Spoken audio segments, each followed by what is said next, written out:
Yeah, hey, what's going on, you guys? What's up? This is Garuda Ghost. Thank you all for listening.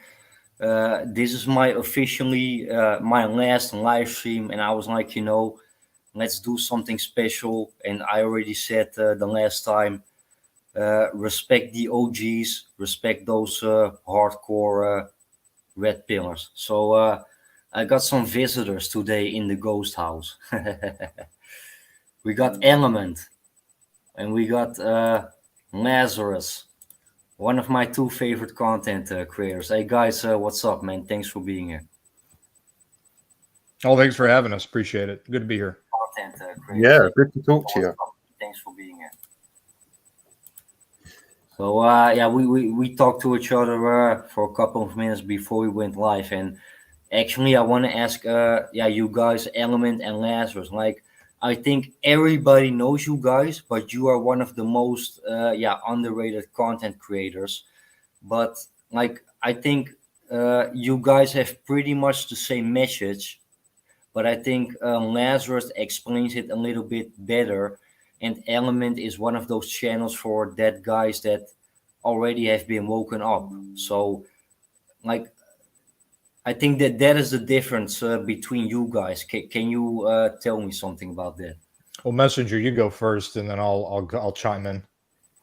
What in regards to how we handle our channels and how we communicate with subscribers and commenters? Because I mean, we do things very differently, and a lot of people question the frequency with which we engage with people, and I think Element would agree, and now Garuda is seeing it as well. Some people say, "Oh, you took a hiatus or a sabbatical or whatever," and you hear all the talking points over and over, and you respond to them over and over so many times that you repeat yourself.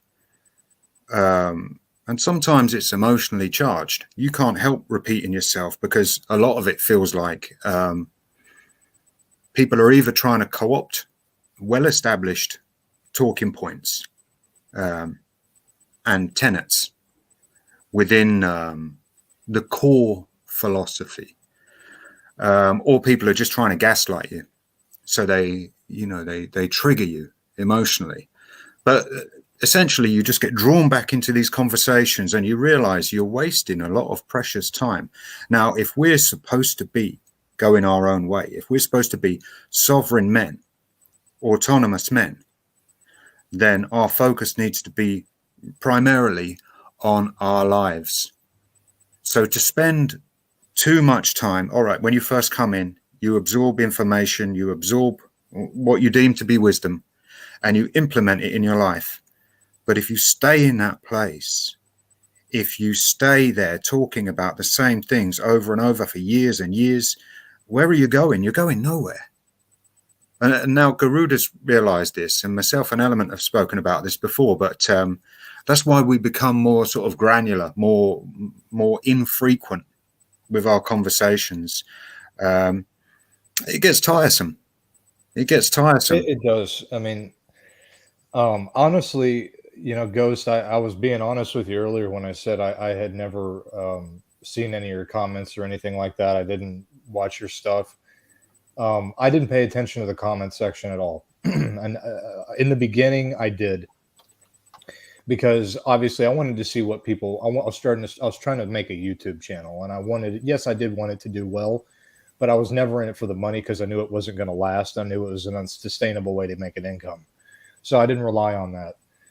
And there's too many variables that are out of your hands. Like, if you think that you're going to start a business on YouTube, which in the early days was kind of possible, way early on. But if you didn't understand that when you first got into all this stuff, you weren't going to, you didn't get the inside information. You weren't going to make any money. And then all these other people started hearing about it, and then you just got pushed out through the competition. But I never was in it for the money. And so, going back to your point, though, I never paid attention to the comments. I got a lot of of course, I knew I was going to get hateful comments and stuff like that. That's just part of it. And I didn't care what they think, because I was going to say what I was going to say, and it's my channel. So, I do what I want on my channel. And if people don't like it, then there's other channels to watch. I don't care, And so I always spoke my mind about what I wanted to say. And to add what Messenger's saying about, we don't talk to a lot of people or do a lot of content anymore. I mean, I've basically completely stopped making content. I have for a while because number one, YouTube is hard to deal with. And second of all, the stuff I really want to talk about, nobody's really interested in. It's too up there, and it's very controversial. And I just don't share that stuff. And I tried to at some point a little bit of it, and certain people liked it, but it's a different kind of world, and I'd rather just keep it to myself. But it does get exhausting when you're trying to constantly monitor people and make sure that things don't get out of hand, which they do and have. And Messenger can attest to that. That YouTube has actually, the people on here, some of these people are so crazy that they have actually, you'll end up with them at your front door sometimes. And you can not only that, but people can do things to you that will end you up in trouble. And so the internet, you have to be careful with what you're doing. And we all know that, but do we really understand that? So it's just a safety thing, really. And it's also, like Messenger said, it gets exhausting. Yeah, true, and that is also the reason why I started my own channel, because like I don't even see myself as an official content creator. I post a video once in a while. I'm doing a live stream once in a while, just for that camaraderie and for that camaraderie on the internet. But I never really considered myself as an official content creator, because I think if like those guys that are posting 2 or 3 videos a day, like everything that I said, I already said that in my videos, in my live stream. So when it comes to my inspiration for making content, that is pretty much gone, because I already said everything that I know. So I don't want to turn my back against anybody, but when it comes to breaking free from the manosphere, I reached that level, and I think it's time to move on. Well, I mean, you got to grow. I mean, you don't want to keep. I mean, Messenger, we know of some guys here that are still doing the same damn thing every single freaking day, and they just still make the same podcast and they do everything like they never moved on. It's normal and natural when you go through you complete an objective, then you move on to the next objective. It's part of life. If you just stay on objective 1, then you're never going to get to where you want to be, because you never kept going. There's a slur against us, and it comes from the black pill community. And I've been observing them, because it's interesting to see how men are devolving, but they accuse men who abstain from all the bullshit of social conditioning, relationships, the expectations placed on men. They accuse us men who abstain from all of that of coping. Now, there's more to this than merely a slur. I don't think they understand, right? They value women and relationships more than they do the so-called copes we use to better ourselves, improve ourselves, develop skills, because the black pill men don't realize that women and relationships are detrimental to your development. So, their slur sort of backfires on them, because if you spend your life obsessing over women, relationships, gynocentrism, feminism, all those boring old talking points, you are wasting valuable time you could spend on copes. Now, the word copes, if you add up every skill, every attribute, every positive facet you attach to your life over the years of abstaining from women, relationships, serving others, you become extremely effective and resourceful and capable of being an autonomous, self-sufficient man.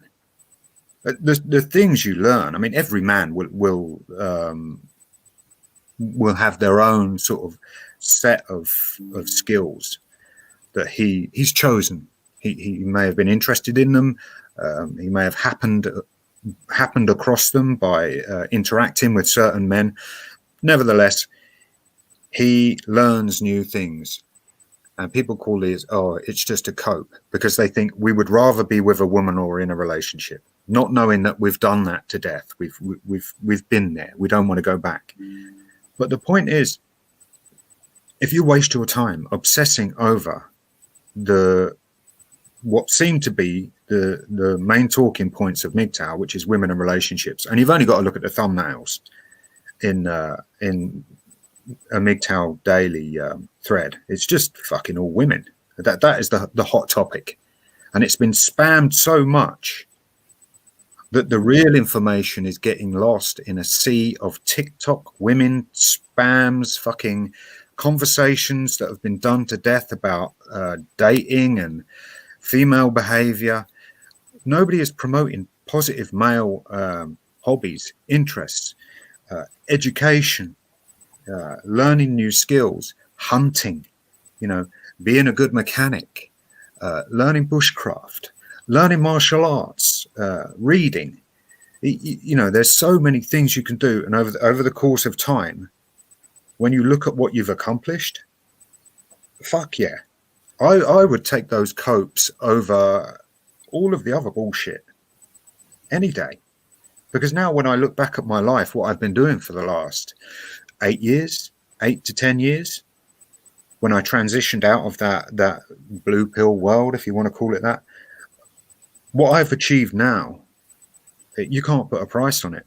And I really wish I could have the time back that I wasted before I found the manosphere, before I learned to control my biological instincts and ignore the social conditioning, because it is nature and nurture.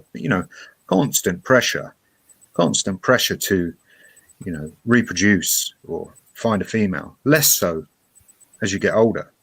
But yeah, I mean, this life now is worth so much, and whenever you set out to do something, you think, how the fuck am I going to do that? And then you just realize that you can, because you didn't waste your fucking time chasing women or drinking or going to clubs or bars or, all of that bullshit. Yeah. What, to add to that, Messenger, and to add to that discussion, if you think about it, if something really bad happened, and I hate to be the negative person here, this is my channel, but it's something, the people that are going to survive or have the highest chance of surviving are going to be single males. And I'll tell you why.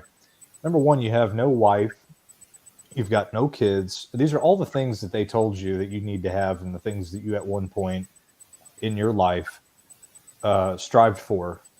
And well, now in this case, if you have a kid and you have a wife or a girlfriend or significant family members that are live with you or whatever, those are things now that, what happens if in my survival mindset, I'm thinking, what happens if something runs out? Now I got to contend with feeding my wife and my 2 kids. I mean, fuck. And what's going to happen is that, if you're a single man, you could just say, I got 37 cans of tuna upstairs in a closet. If I absolutely was lazier than hell and I didn't care about doing any of that stuff, I could live off of that, and I wouldn't enjoy it, but I ain't going to die.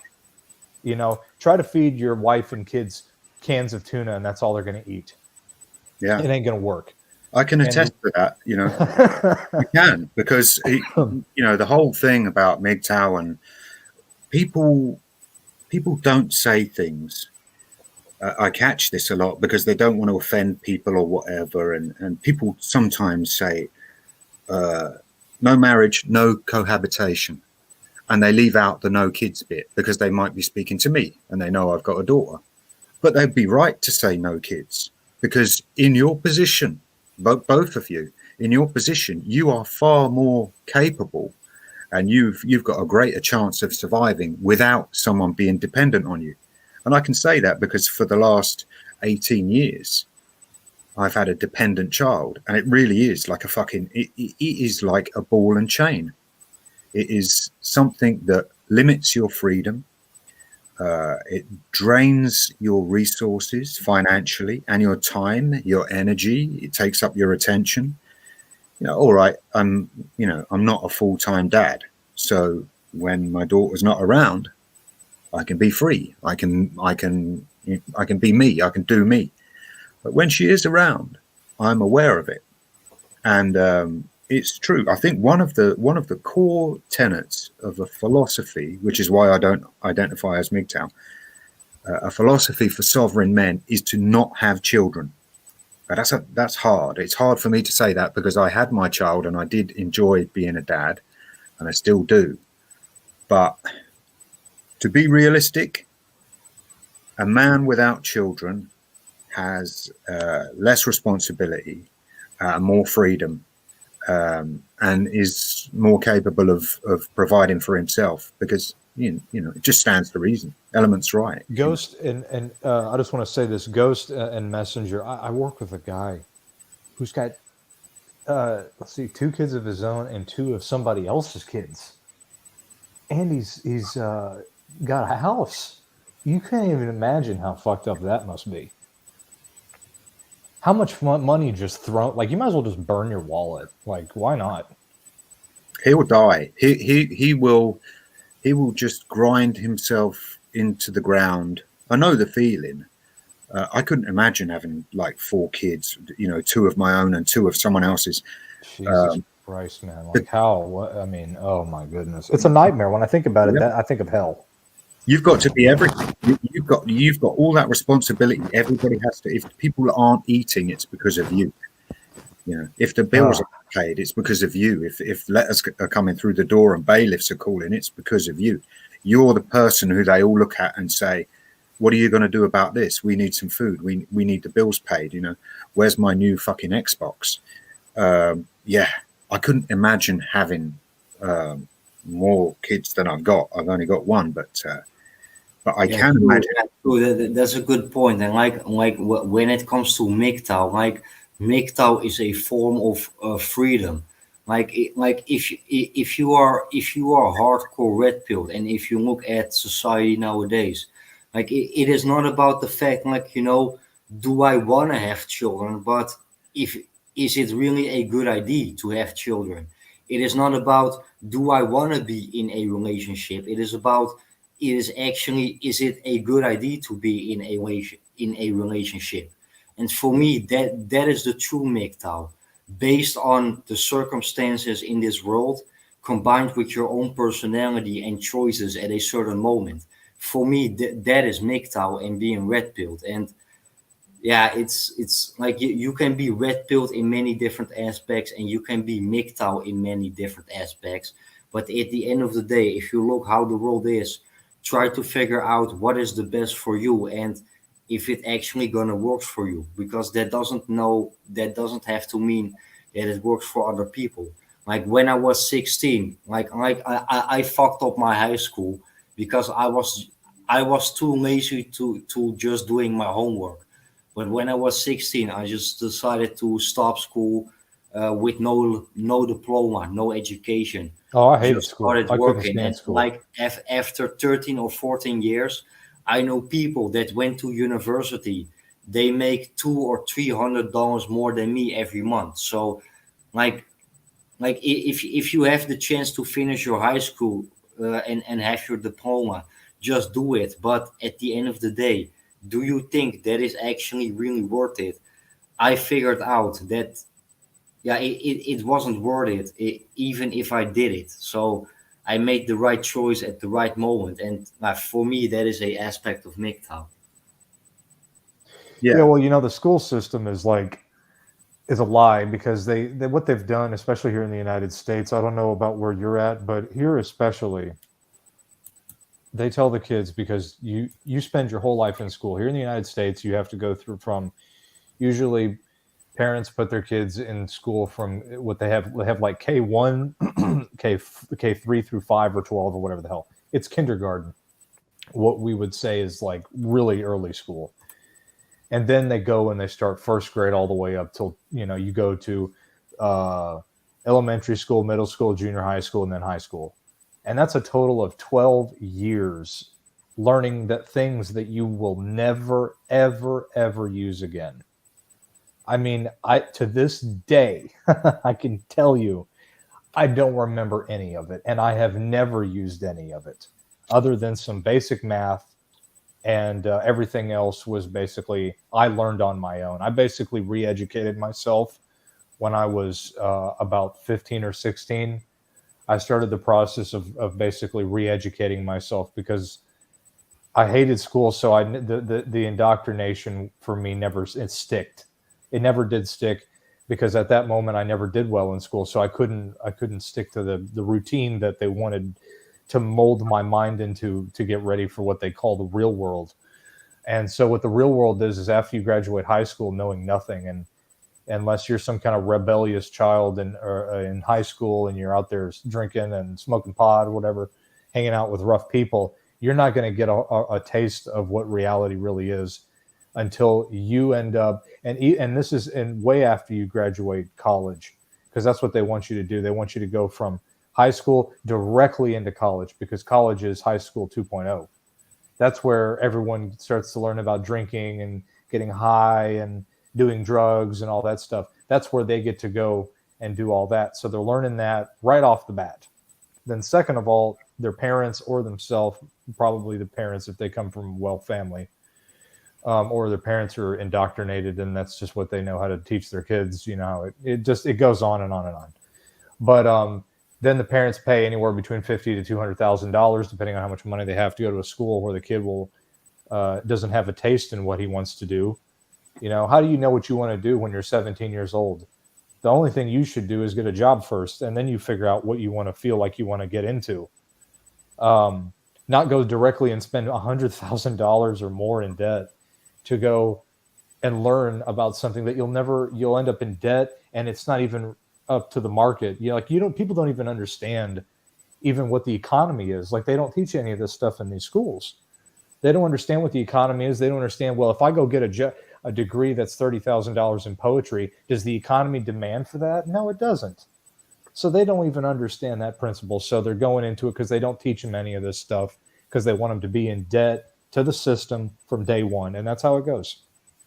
Yeah, true. But I think that those things, like first of all, it is not really their own choice. It is more like they are doing those things because people expect that from them. An example, like right now, I am living in a great studio and I am paying rent, but actually buying I'm living in the Netherlands, actually buying a house. Like, people ask me, like, why you don't buy a house? Like, I got a really simple answer for that. I don't have $500,000, like, for me, it defies logic. If you can say, like, I bought a house, but you are owning money to the bank, like $500,000. I don't know nobody who can afford that. $500,000 for a house. So I'll tell you how they do it, Ghost. I'll tell you how they do it. What they do is they get married. That's what happens. The only way, makes it easier, yeah. Because you have two different sources of income. Let's say, for example, you go off to college and you go become a doctor. So I know this because I work in the skilled trades and I go to people's houses all the time, and I go to some very expensive houses and I learn what these people do to make this money. And you're an ER doctor, you got a lot of money. And then on top of that, your wife's a nurse practitioner. Well, you're both making about $700,000 a year combined income. You can buy a big ass fucking house. But if you're a single male, you see, this is why they don't want you to be, this is why they don't want this to work, but it works in our favor no matter if they do or they don't. They don't want people to own houses. They don't want any single man living in no house by himself, because that means that they cannot control you. They cannot control what you're going to build, because they know they know that we are men are able to do this. We've been doing it for centuries. We overthrow bad people and we get fucking shit squared away and get it fixed. And they don't want that, Yeah, and you don't need a house anyway, Garuda. Well, houses are for people with families. It's all part of that template they lay out for you, like get an education I mean, what do you need an education for? To make more money? Why? Because you're going to have a mortgage. Why? Because you need a house. What for? Because you're going to have a family. It all sort of rolls on from there. We don't need a house, with 3-4 bedrooms. There'll be empty rooms in that house. We need a bed, a couch, a kitchen to cook, a bathroom to wash, maybe a TV if you want to watch TV or whatever. But we certainly don't need a house and all the responsibility and expense that goes with paying a mortgage and paying all the utility bills. If you've got one and you can afford it, fine, and you get more space for yourself. But the trap is, you will get a house, you will get a degree, you will have kids, you will fucking retire, you will fucking die. And it's you all think, an illusion. Yeah, whose idea was this? Did I get a say in any of this, or has this all been pre-planned from the minute I fucking was born? Go to this school, go to that school, wear that uniform, be here at this time, go home at that fucking time. Now go to work, spend most of your waking hours, most of your energy, time and attention in a job that you don't like, with people that you wouldn't mix with unless you had to have that job to make the money you need to function in this environment, this artificial environment that we've created that makes people mentally ill, addicted to prescription meds, drink too much, seek happiness, if you can call it that, in fucking mundane pursuits like going to bars and clubs and fucking ugly women who you wouldn't touch if you were sober. I mean, what a grotesque fucking world it is. And I can say that because, I lived that life. I lived that life for a long time, most of my adult life. And looking back, I think, what the fuck was I doing? And the reason why I did it was because I never questioned any of it. Monkey see, monkey do, People were telling me, we're going here today. Are you coming? You need to do this. Oh, okay. That's what everyone else is doing. And after a while, when you stop to question it, when you lift the veil and have that fucking apocalypse, you sort of say, this is not fun.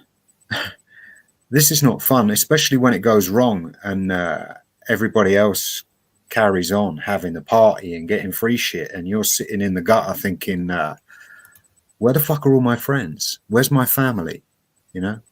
What happened to me? And you just get shit on. And this is what we were talking about earlier, about how easy it is for men to be homeless. We touched on that earlier before we went live. We'll get fucked.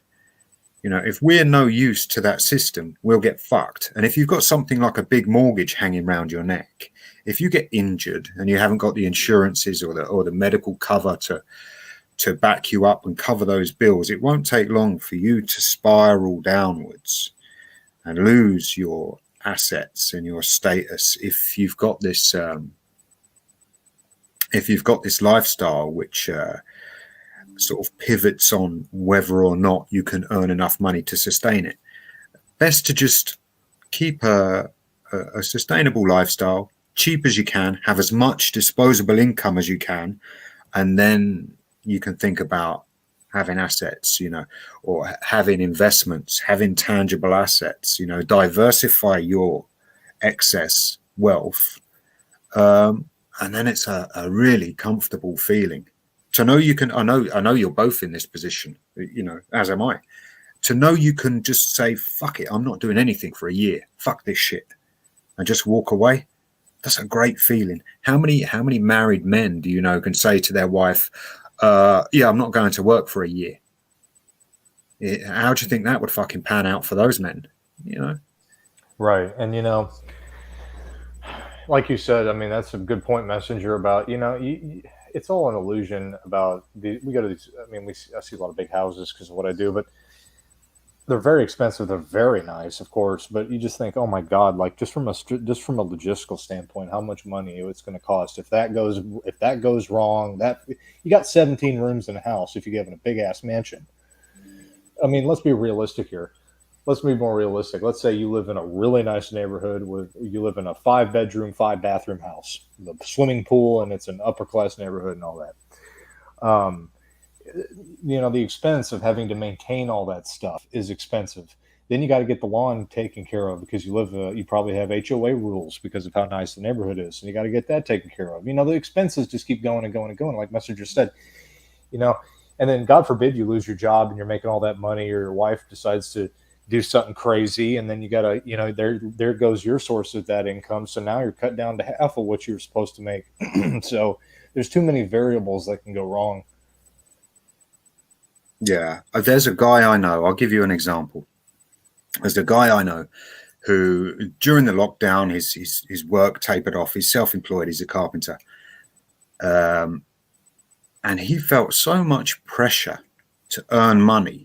He was losing his pride. His whole sense of male pride was based around the fact that he was just about providing for his girlfriend he lives with and her children, not even his biological children, even though he's got a son as well.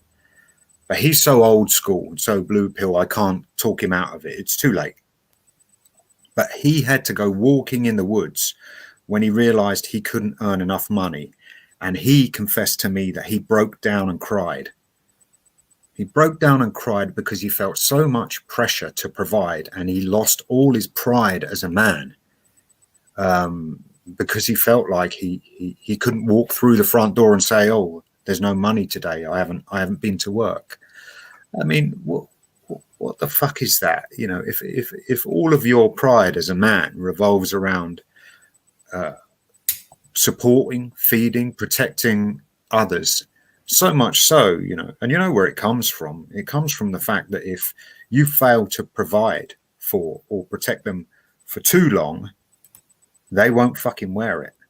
And they'll let you know. There'll be micro expressions. There'll be little comments here and there. Oh, he's fucking sitting on the couch again, Whereas we can do what the fuck we like.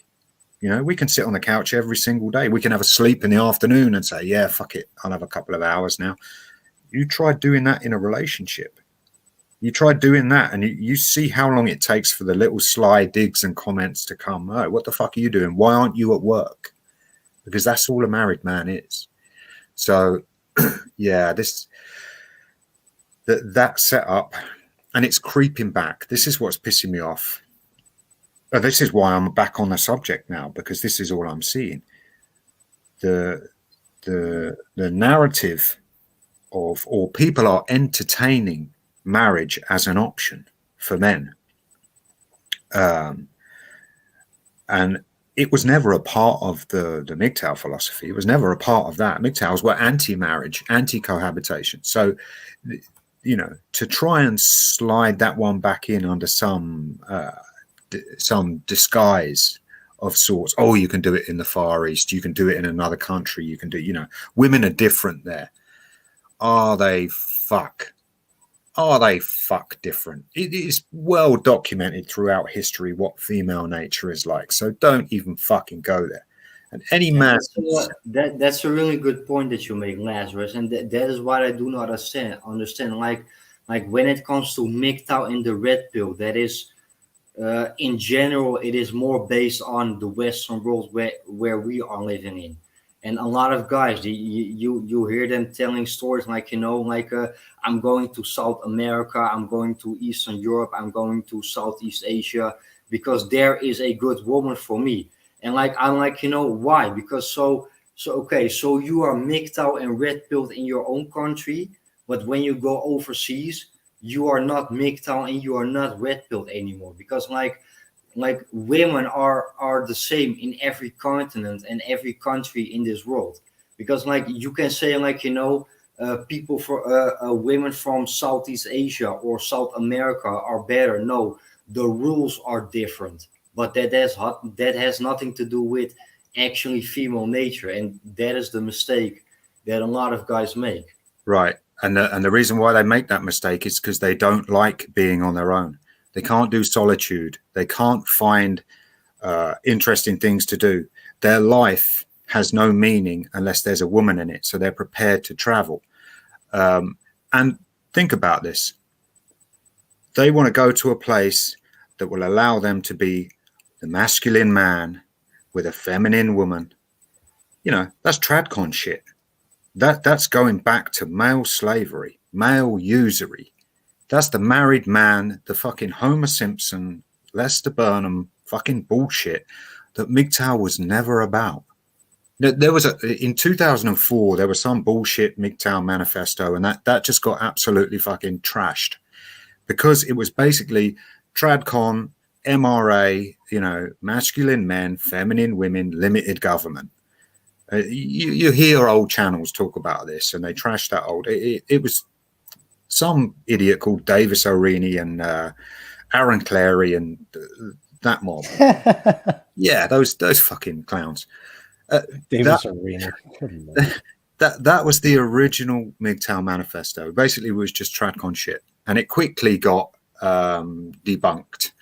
And the new MGTOW came in and basically said, listen, if men are to be sovereign, if men are to be autonomous, they need to take their balls and learn to live alone, learn to deal with solitude, and find a purpose in life that doesn't revolve around women. Now, present day MGTOW are very good at calling out women on their shit. And there is a place for that, but not all day, every day. Once you've got over that, and if people do it too much, it tells me that they're not quite over it, and they haven't spent enough time thinking about being MGTOW or being or going their own way, however you want to word it. And if you place too much emphasis on the relationship and female nature aspects of things, you're wasting precious time. It's just a waste of time. That's why these men, you know, they go looking for women in different countries and whatever, because they couldn't find a reason to live. You know, if your life is worthless, is meaningless because there's not a woman in it, that it tells me that you don't really like yourself very much. You know, you should bring meaning to your life. You should be your reason to live. You shouldn't have to get on a plane and say, oh, this life's shit unless I've got this imaginary woman, this good woman that I'm going to find in Eastern Europe or off in Southeast Asia. That's bollocks, because it's just the fucking Disney pipe dream. It's the white picket fence. You know, it's all that bullshit. It's just more delusional.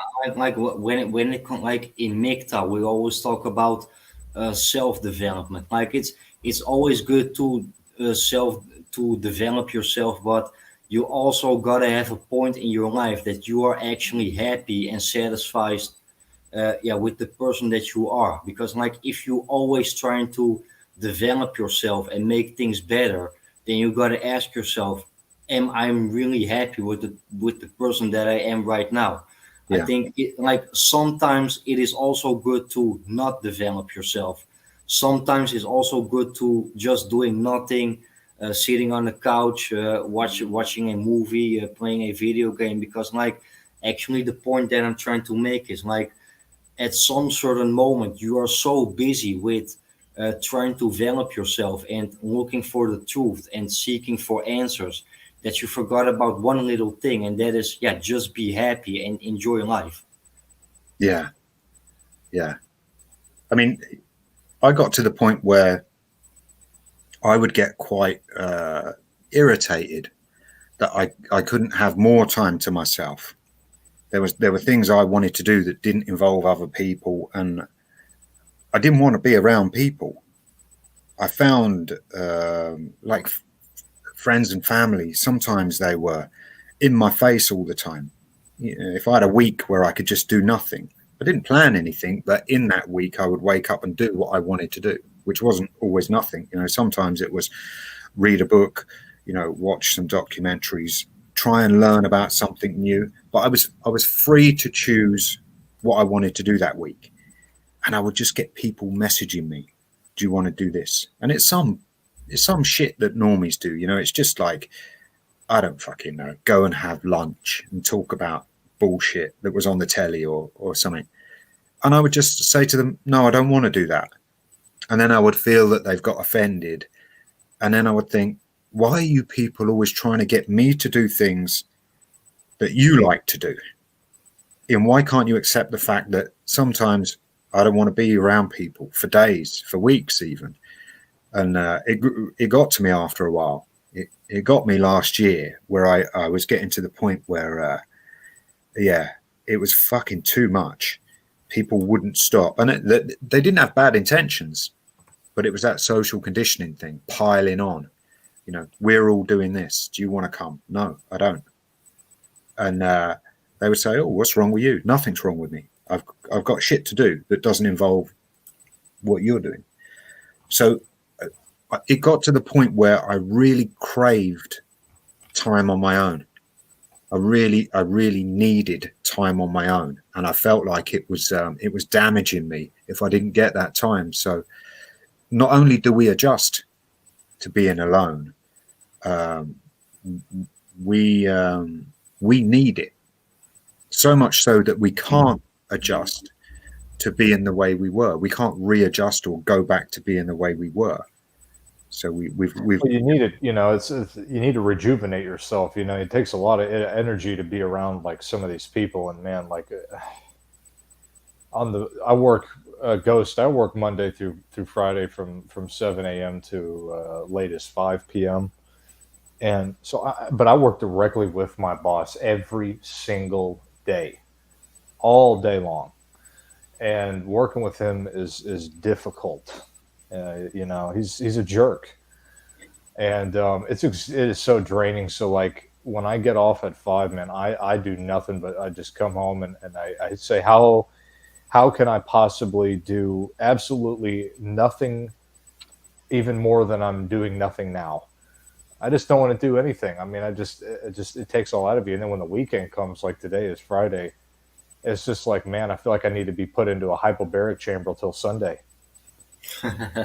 And like me myself, like I'm 32 years old right now, but when it comes to work, like I never ever really had a job from Monday until Friday or from 9 to 5. Like right now, I am working 4 days and then I'm 2 days off, and then I work 2 days morning shift, and I work 2 days afternoon/evening shift. So, like I've never been really in that system from Monday till Friday from 9 to 5. So I think that's that was also really my choice. Like, you know, like I want to work, but not being caught up in that system.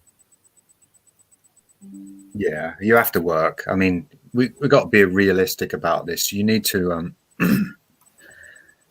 you need to use that world to get more of what we want. I mean, I don't work much now, if at all. I don't need to. I don't want to. But there are times I have to. Not always for money. Sometimes just to keep in touch with people who could be useful to me. You know, other tradesmen, people like that. You know, if ever I do need work, if there's a fierce recession and I have to pick up my tools full time again just to put food in my stomach, then I'll do that. So I can't cut people off totally. So yeah, we do have to go to work. We do have to mix with these people and use that world to our advantage to get the resources we need to bring back to our little world. So we can carry on, you know, having as much free time as we want, you know, having as much extra money as we'd like to have. You know, we like to accumulate, so we have to go out into that world and listen to people's bullshit and put up with their stupid ideas and the boring suggestions, you know, about, oh, you know, why haven't you got a girlfriend, all that shit. But we have to stomach it. I still do it. Occasionally I still do it. And the only time, the only way to get away from it is to get away from people or to be unsociable if you're surrounded by people. I mean, quite often I'll go out alone.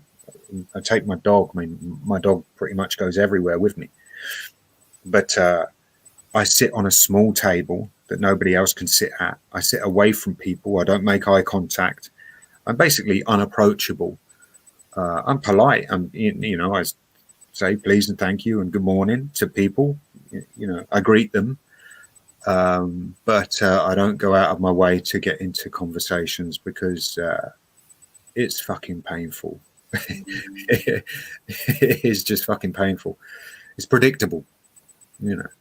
Yeah, true. And yeah, one of the reasons that I try to stay away from people, because I have the feeling like I cannot be myself around those people. When they talk about their situation or something that they, yeah, that they have been involved to, and that is also the reason that I made up my own channel.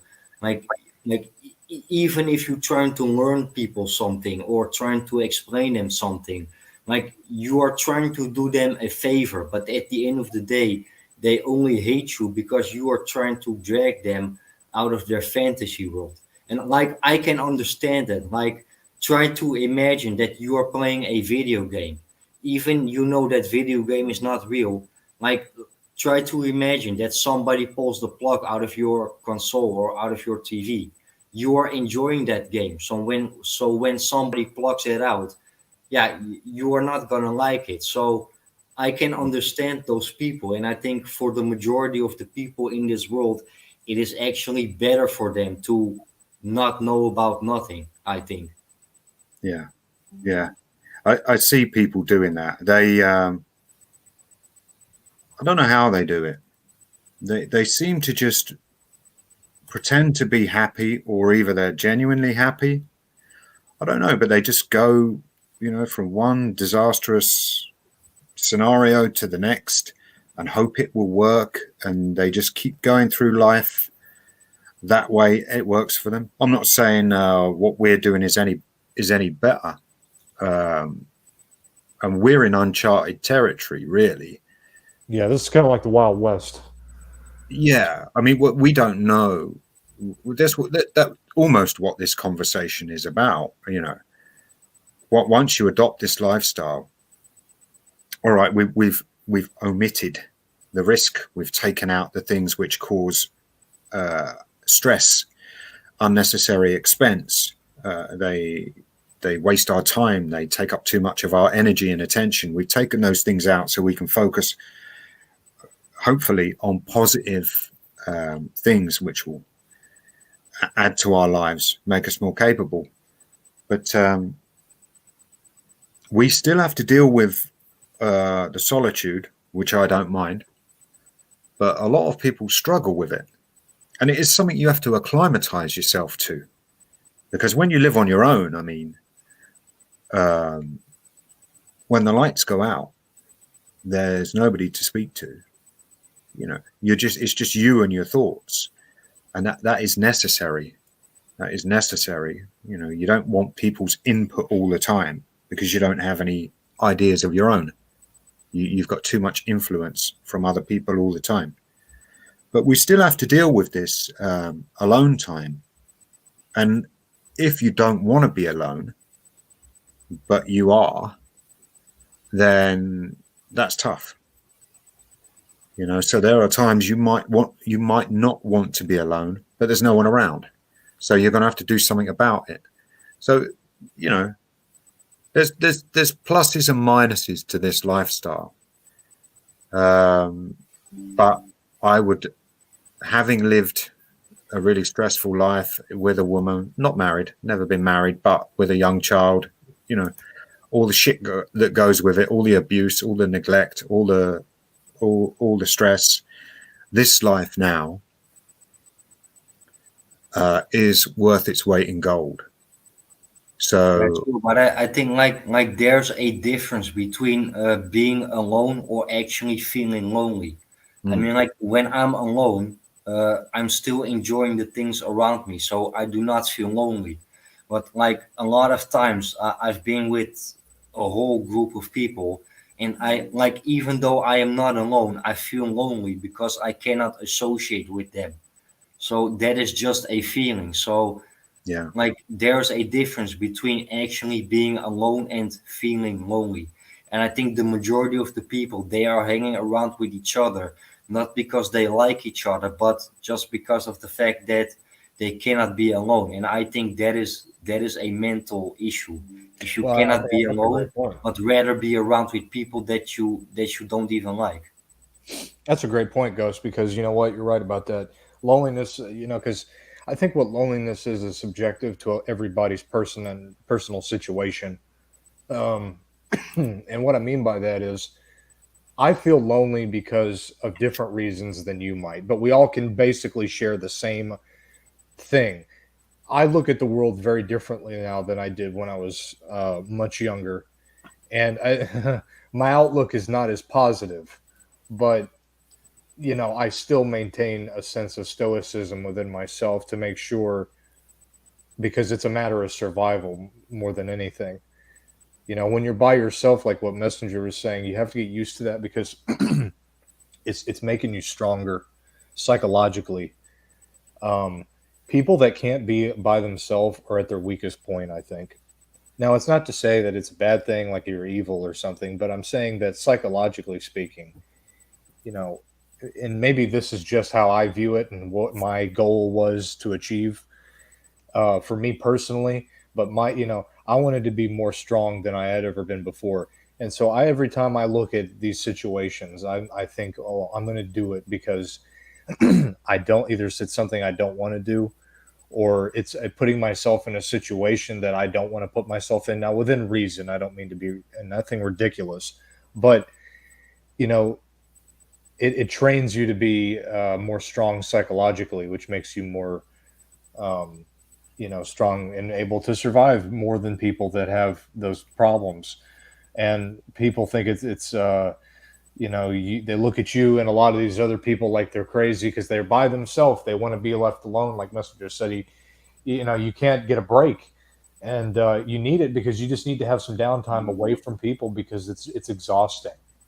And you know, you got to have time for yourself, and you got to get over the fact that you will end up. Everybody will die by themselves in the end.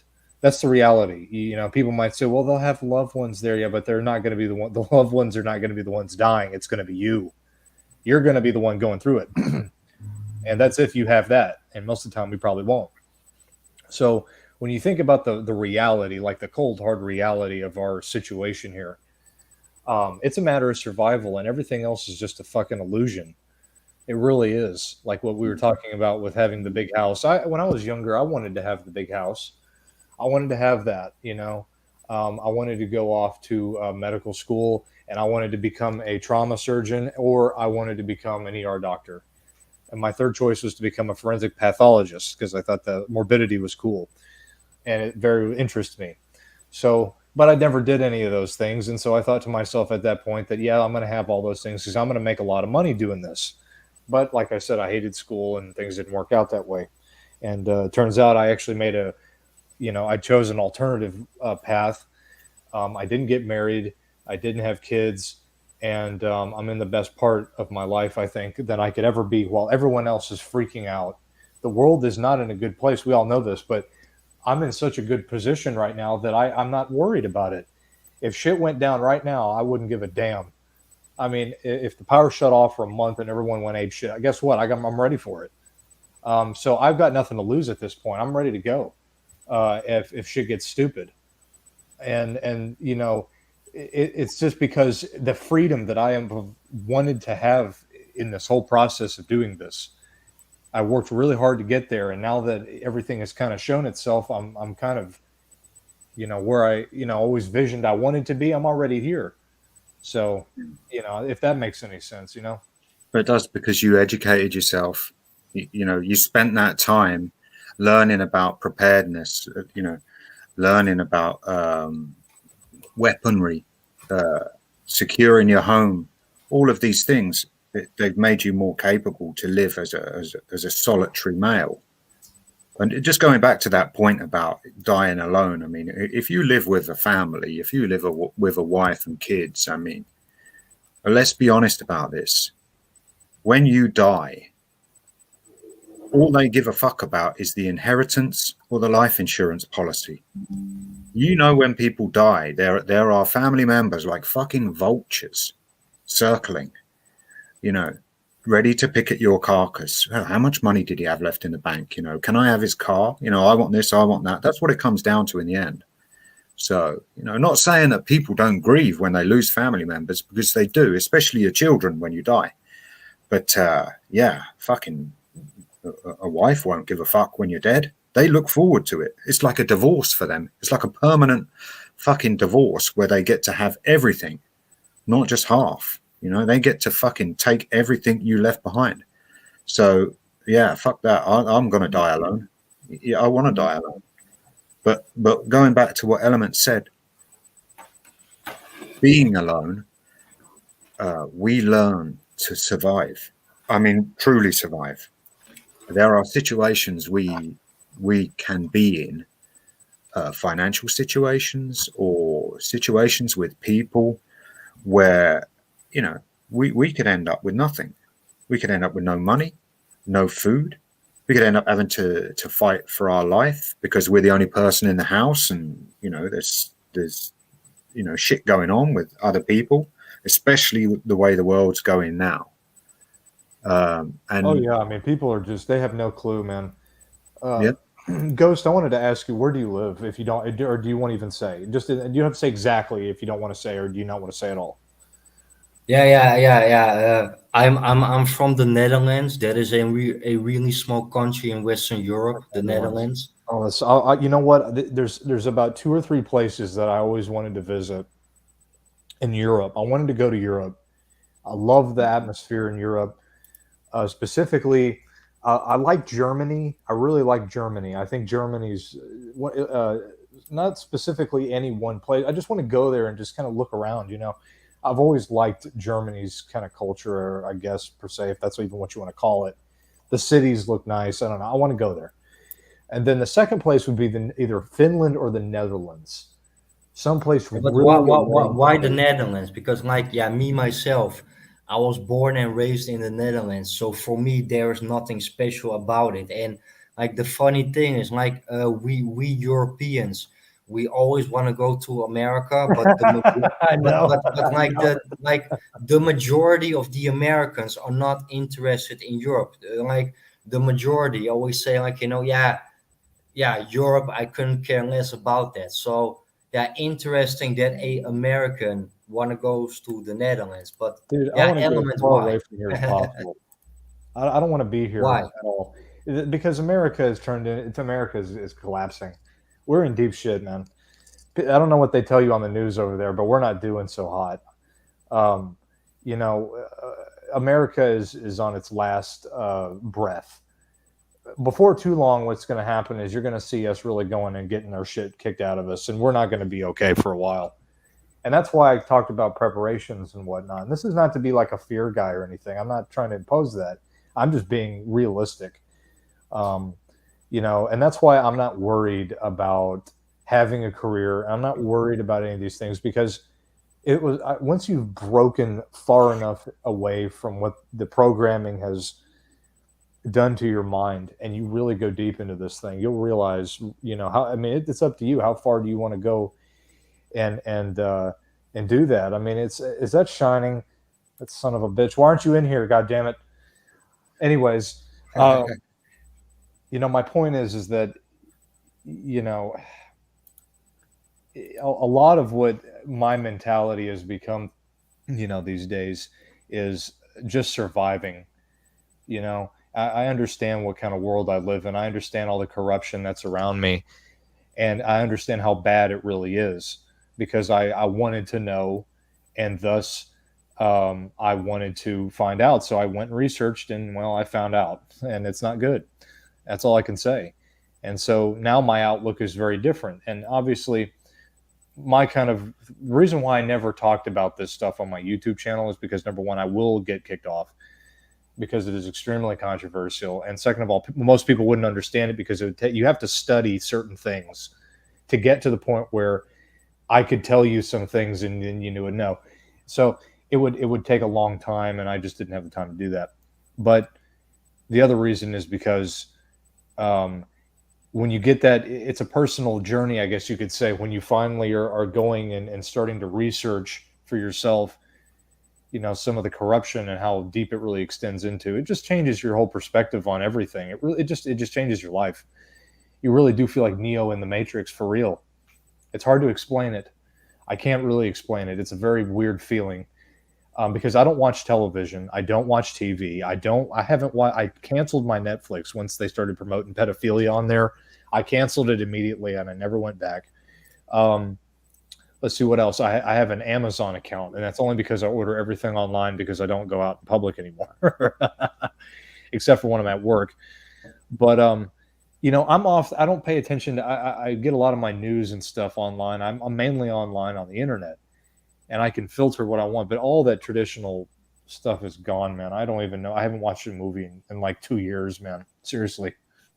Yeah, but when it like me myself, I've been to the United States 3 times. I've been to New York, I've been to LA, and I've been to Chicago. And like the United States, like it is not one country. It is 50 states, and those are actually 50 countries. But like New York and Los Angeles, like two totally different countries.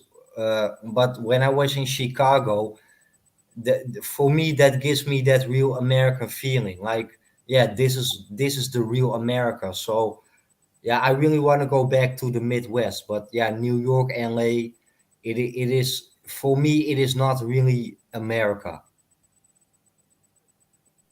Yeah, well, yeah, Chicago is that. Well, yeah, Chicago is one of those cities that there's a lot of money and stuff there, and they really talk about it a lot in the news, especially because there's so much stuff that goes down there, and the crime rate up in there certain areas of Chicago is insane. It's a war zone in there. Um, Yeah, me myself, I didn't notice that because like when it comes the people in New York in general, they are more disrespectful. In LA, yeah, I felt, yeah, not really safe.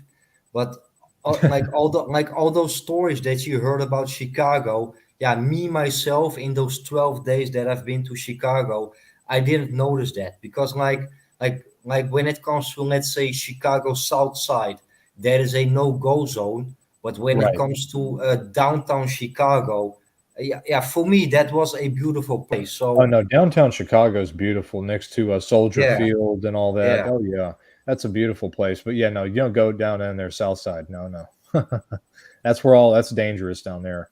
But Yeah, it like, just yeah, depends on where you like LA, and then especially just Southern California in general.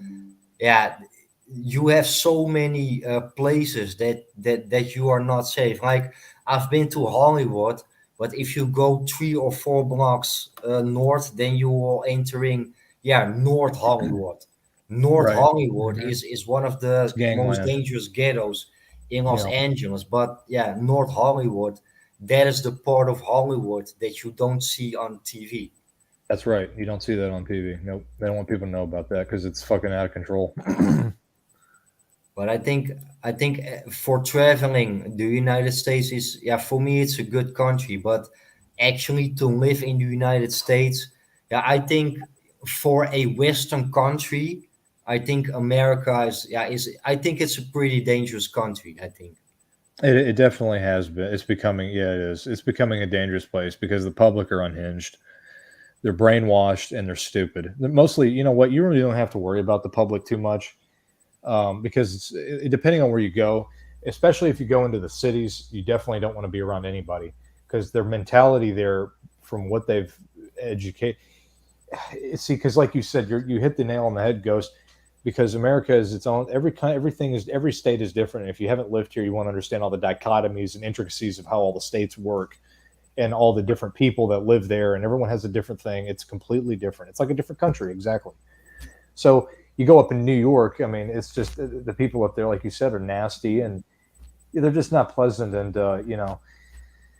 it's just LA. LA is trashy and nasty. All these cities are nasty, and so the people there, you don't want to be around them. The more friendlier people, the more rational people are actually in the South and in certain parts of the West. Um, to live here, it depends on what state you live in. Certain states have income tax, so you have to pay federal tax to the government, then you have to pay state tax, and then you have to pay city tax, and then you have to pay, all the other taxes you pay on a regular basis buying stuff, and those taxes are either higher or lower depending on what state you live in. So the other states don't have any of that. The state I live in has no income tax. So all I have to pay is federal tax, and that's it. I pay one tax a year, and that's it.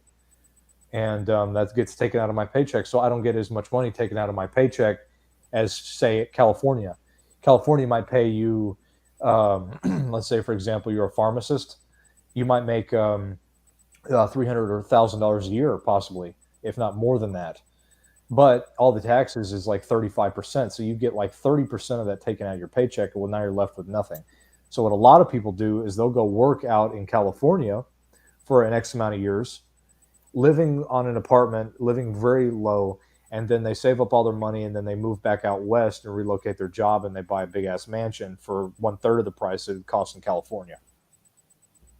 Yeah, but I always like, if you see America on television in Europe, like you don't expect those things. I've been to places in the United States, like I saw things that those things you don't even see that in a slum in Southeast Asia, and like in general Southeast Asia, and then especially Indonesia, where my ethnic background is from. It is a third world country, but even in Indonesia, I didn't saw things like in the United States. Let's say like in Los Angeles, you have a place called Skid Row. I don't know if you ever been there, but that is, bro. Skid Row? That is the third world, and I was like, you don't even see that in Southeast Asia. So, like for me, America, it is an alternative version of Western Europe. Like when like I think the average American is more friendly than the average person in Europe, but the people that are crazy in America, they are more crazy than in Western Europe. I think like in America you have the most dangerous but also the most dumbest people in this world. Yeah, pretty much. Yeah. What do you think about that, Messenger? It just seems like we live in a like parallel universe because You ever been to America, Lazarus? I've never been to North America. I've been down to Mexico. I've been down the south there, and I've been around Europe, and I've been out to Thailand and places like that. And I don't know. I suppose everywhere you go, there are people in varying degrees: stupid people, dangerous people, slum areas. I mean, Jesus. When I worked out in Germany. And I worked in Berlin back in the early 90s, and you could go in and out of East and West Berlin. On the way to work, we would go in and out of East and West, and the contrast between the East and the West was so evident. You're like, we're back in the East. Oh, we're in the West now. But if you go to certain places in London, it's the same.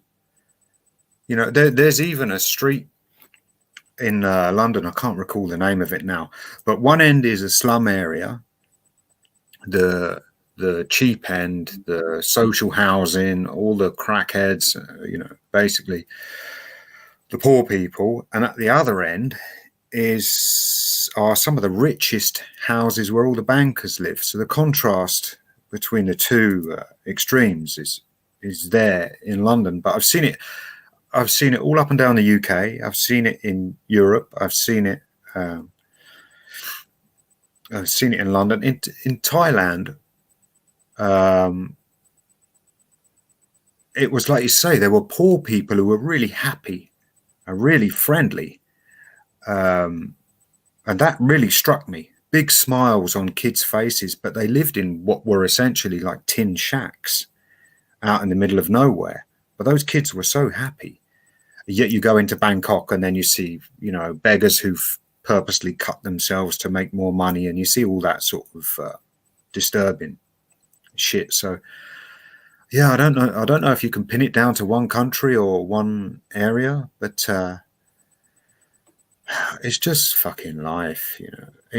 I mean, people are surprised at the shit that happens here where I live, um, and I'm surprised as well. But I think I think the world is amping up. I think people are getting more stressed, more afraid, more mentally ill, more dangerous. Uh, I think it's going to get worse.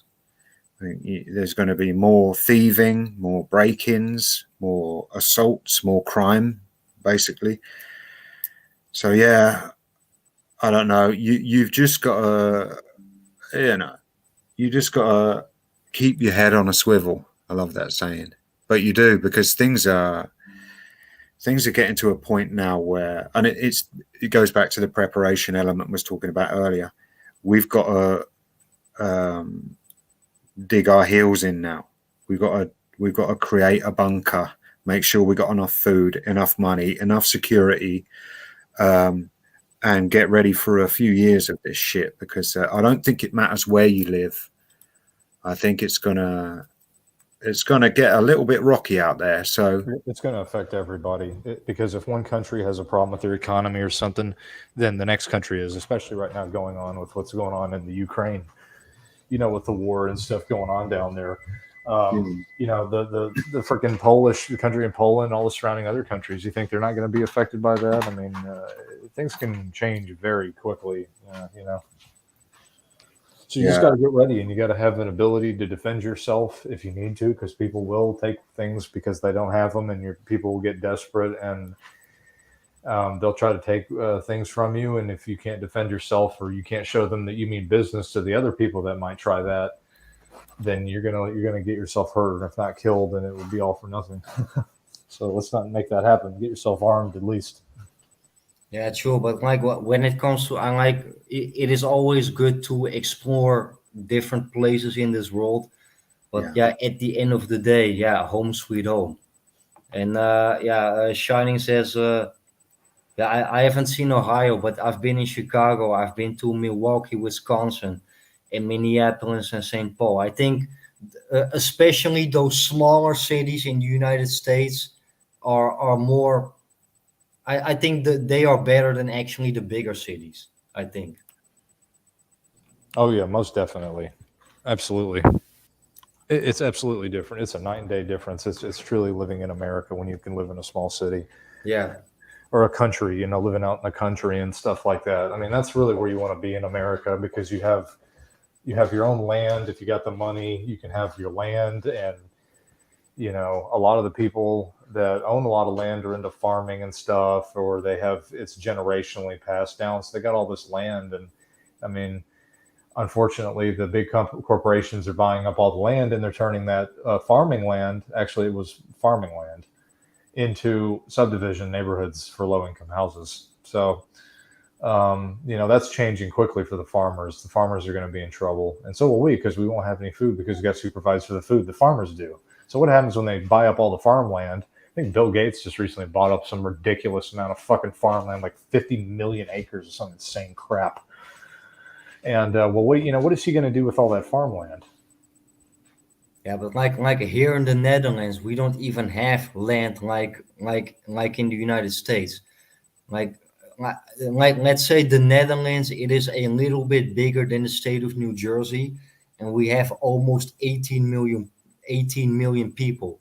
So like the Netherlands is, yeah, pretty similar to New Jersey. It is about, yeah, smaller cities close to each other. Like the capital is Amsterdam. Me myself, I'm living in Harlem.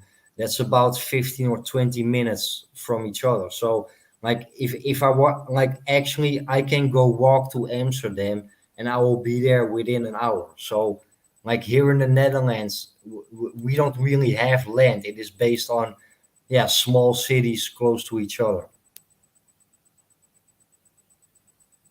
do you have a network of canals out there? You have like waterways, inland waterways? You mean Kanos? You mean? Yeah, Yeah, we have that. Yeah. yeah, I've seen that because we have them in England. but we have Dutch barges, like steel barges. Yeah, I know what you mean. And like the Netherlands, it's yeah, I don't really know how to say it in English, but it is uh, let's say that 60% of the Netherlands is under sea level. I don't really know how to explain that in English, but yeah, Yeah. we make so-called dikes, and yeah, I don't really know how to explain that in English, but we are actually living yeah, underwater actually. Do people live like on those canals? Do they live in? Yes, yeah, that is what I mean. Yes. Yeah, I mean, in England, if you do that in England, you you almost escape. I mean, in terms of you don't have rent to pay, you just have a waterways license and you have a bit of insurance, but it's minimal. You could probably live for about £3,000 a year, all in, all your costs all in, if you were sort of frugal, if you were careful with your money. But also you have more time. You don't have to go to work, and it's almost like living in the country, because you can travel the waterways and get out of the cities. You can go right off into the backwoods, into the rural areas, and not see people for days.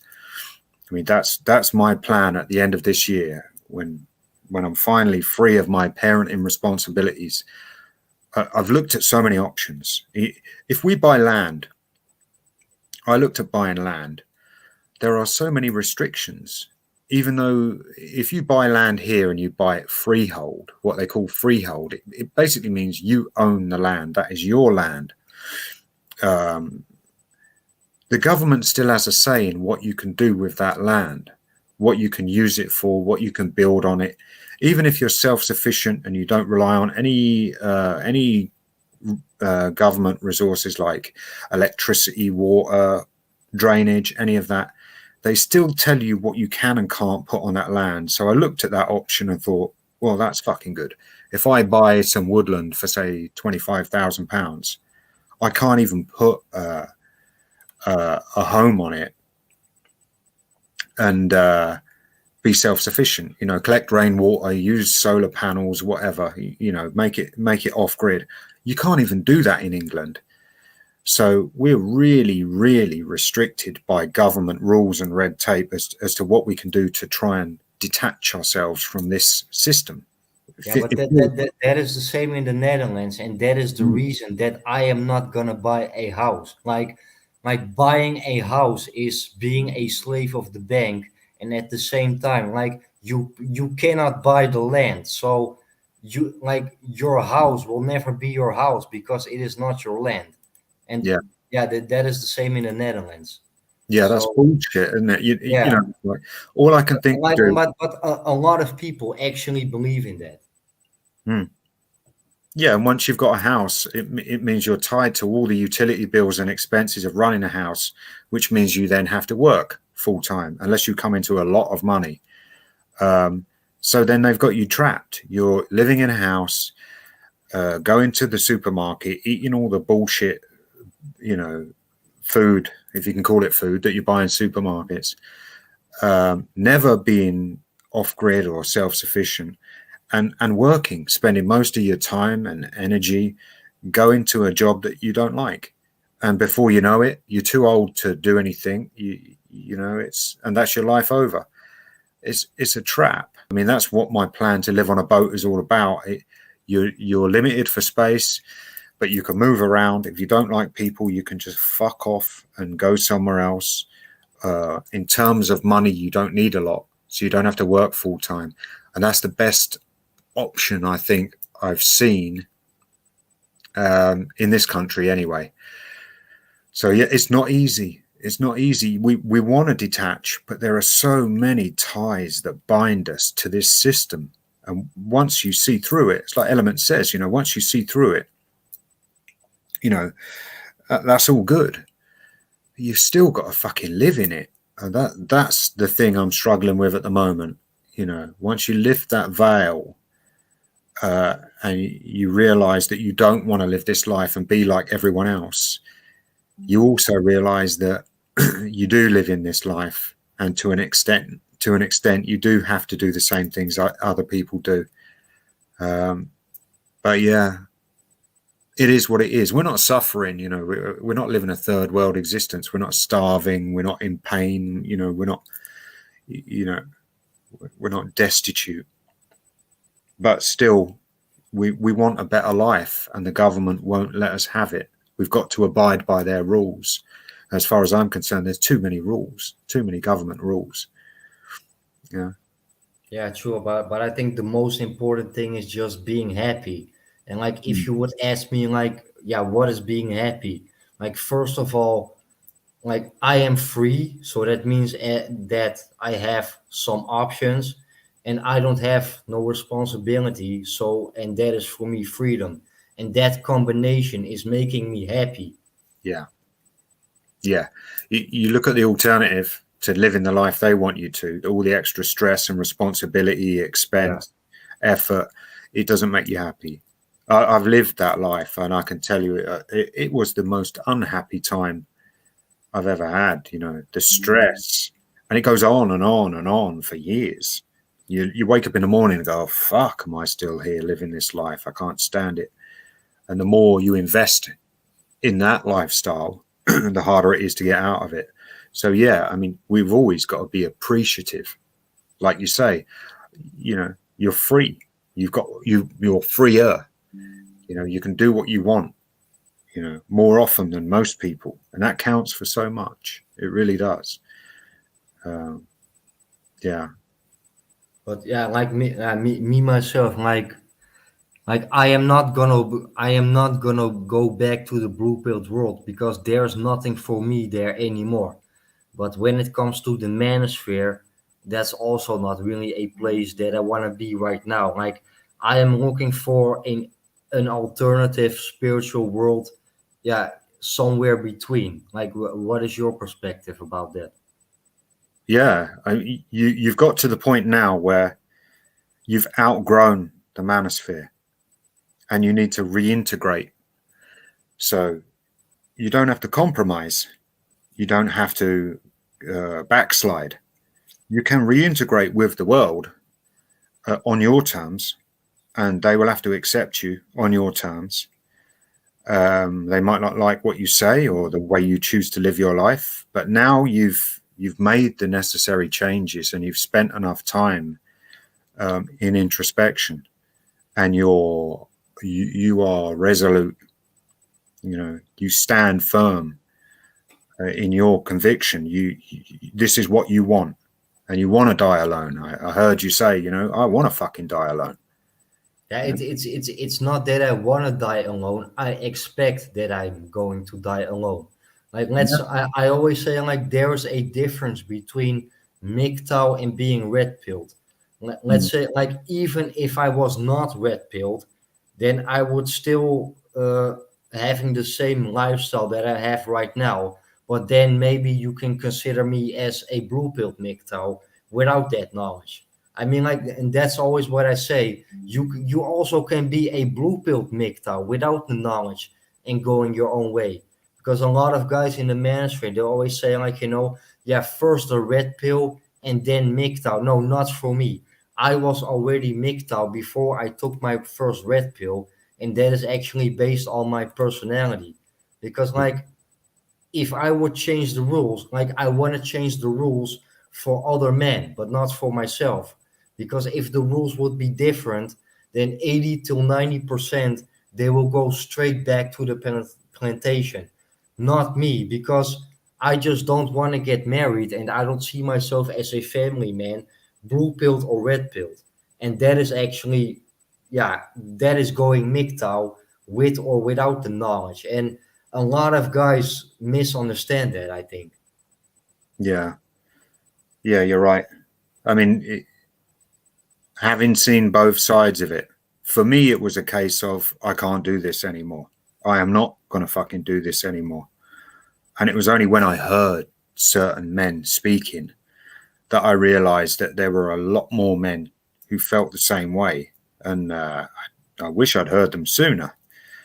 But yeah, I had already decided before I heard my first Manosphere video that I was fucking done with that world. I'd tried and tried, and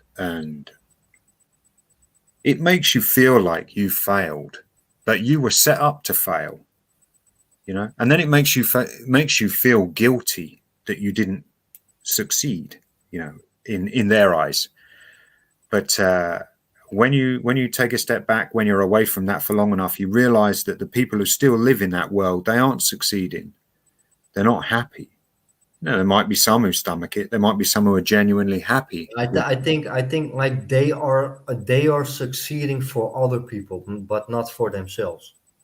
Yeah, yeah. Well, they're Oh, programmed absolutely. to give themselves over, aren't they? They just, you know, I'm here to serve you.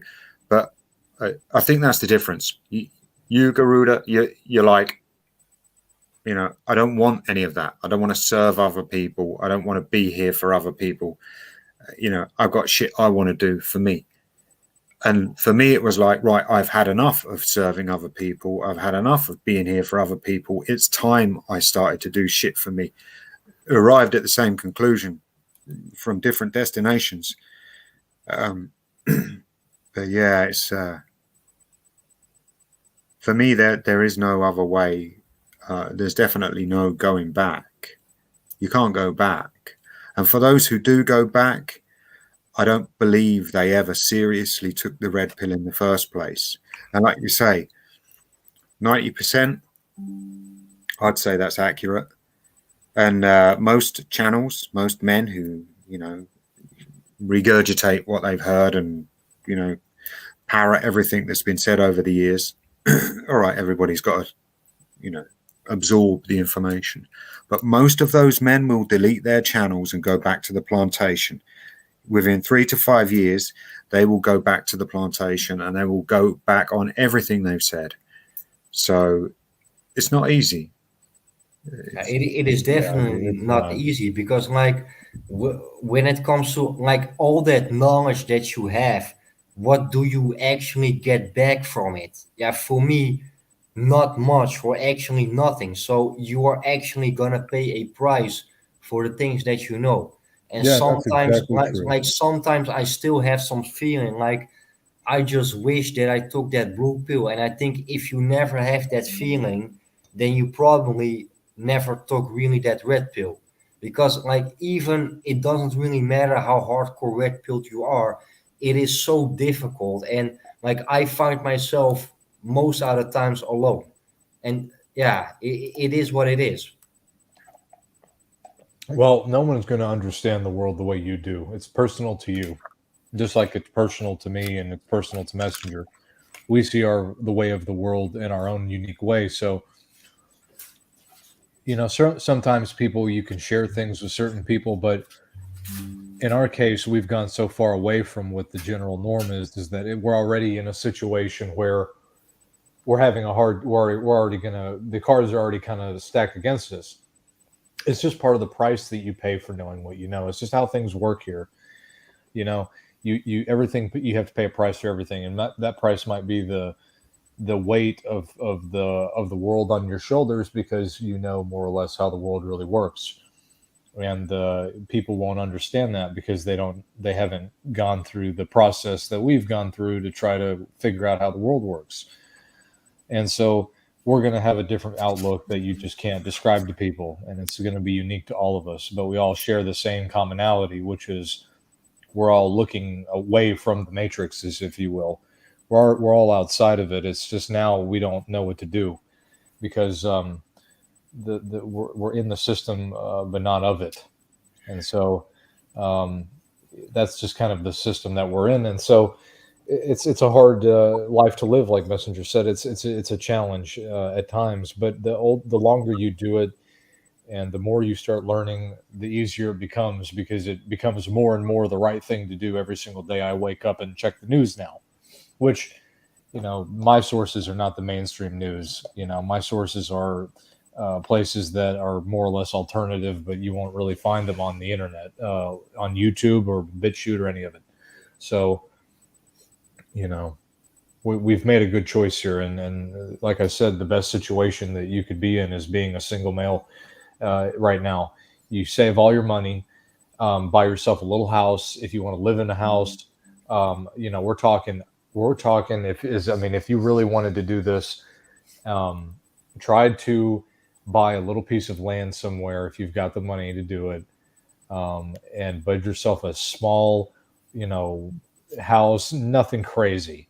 We're talking maybe maybe a 1 or 2 bedroom house with a shower and a bathroom and a kitchen, like Messenger said, and a living room, or what else. You can build whatever house you want to build for yourself, but you can live off of very little. You don't have to go crazy, and you do that, and you'll be in a much better situation. And you live as far away into the countryside as you possibly can, away from people, because you have all the privacy in the world out there. That is your property. You can do whatever you want. And in some cases, it's really good because if the power goes out for some reason, you can hook a generator up there. Well, most of the time, you don't want people knowing you have a generator if the power's been out for about a week because it's going to attract thieves. Well, guess what? You live so far away, people don't even know you live out there. So that's a very good security thing to have, if you can have that. But that's my thoughts. Yeah, true. But like you only are managed to do that if you are actually aware that at the end of the day, all you got is yourself, and like nobody is helping you. You gotta help yourself. That's right. You do. You do have to help yourself because, and in a lot of these cases, I've come to realize it's kind of it's a good thing to do it and have to do it by yourself and be all on your own independent, because guess what? You're the one making all the decisions. You don't have to go through 3 different people to make sure everyone's okay with your decision. And a lot of guys out there that are brainwashed think that they're going to lay down the law when it comes down to it. Well, in a situation like that, it's going to radically change, because if you're a family guy and you've got kids and a wife, they don't know about anything,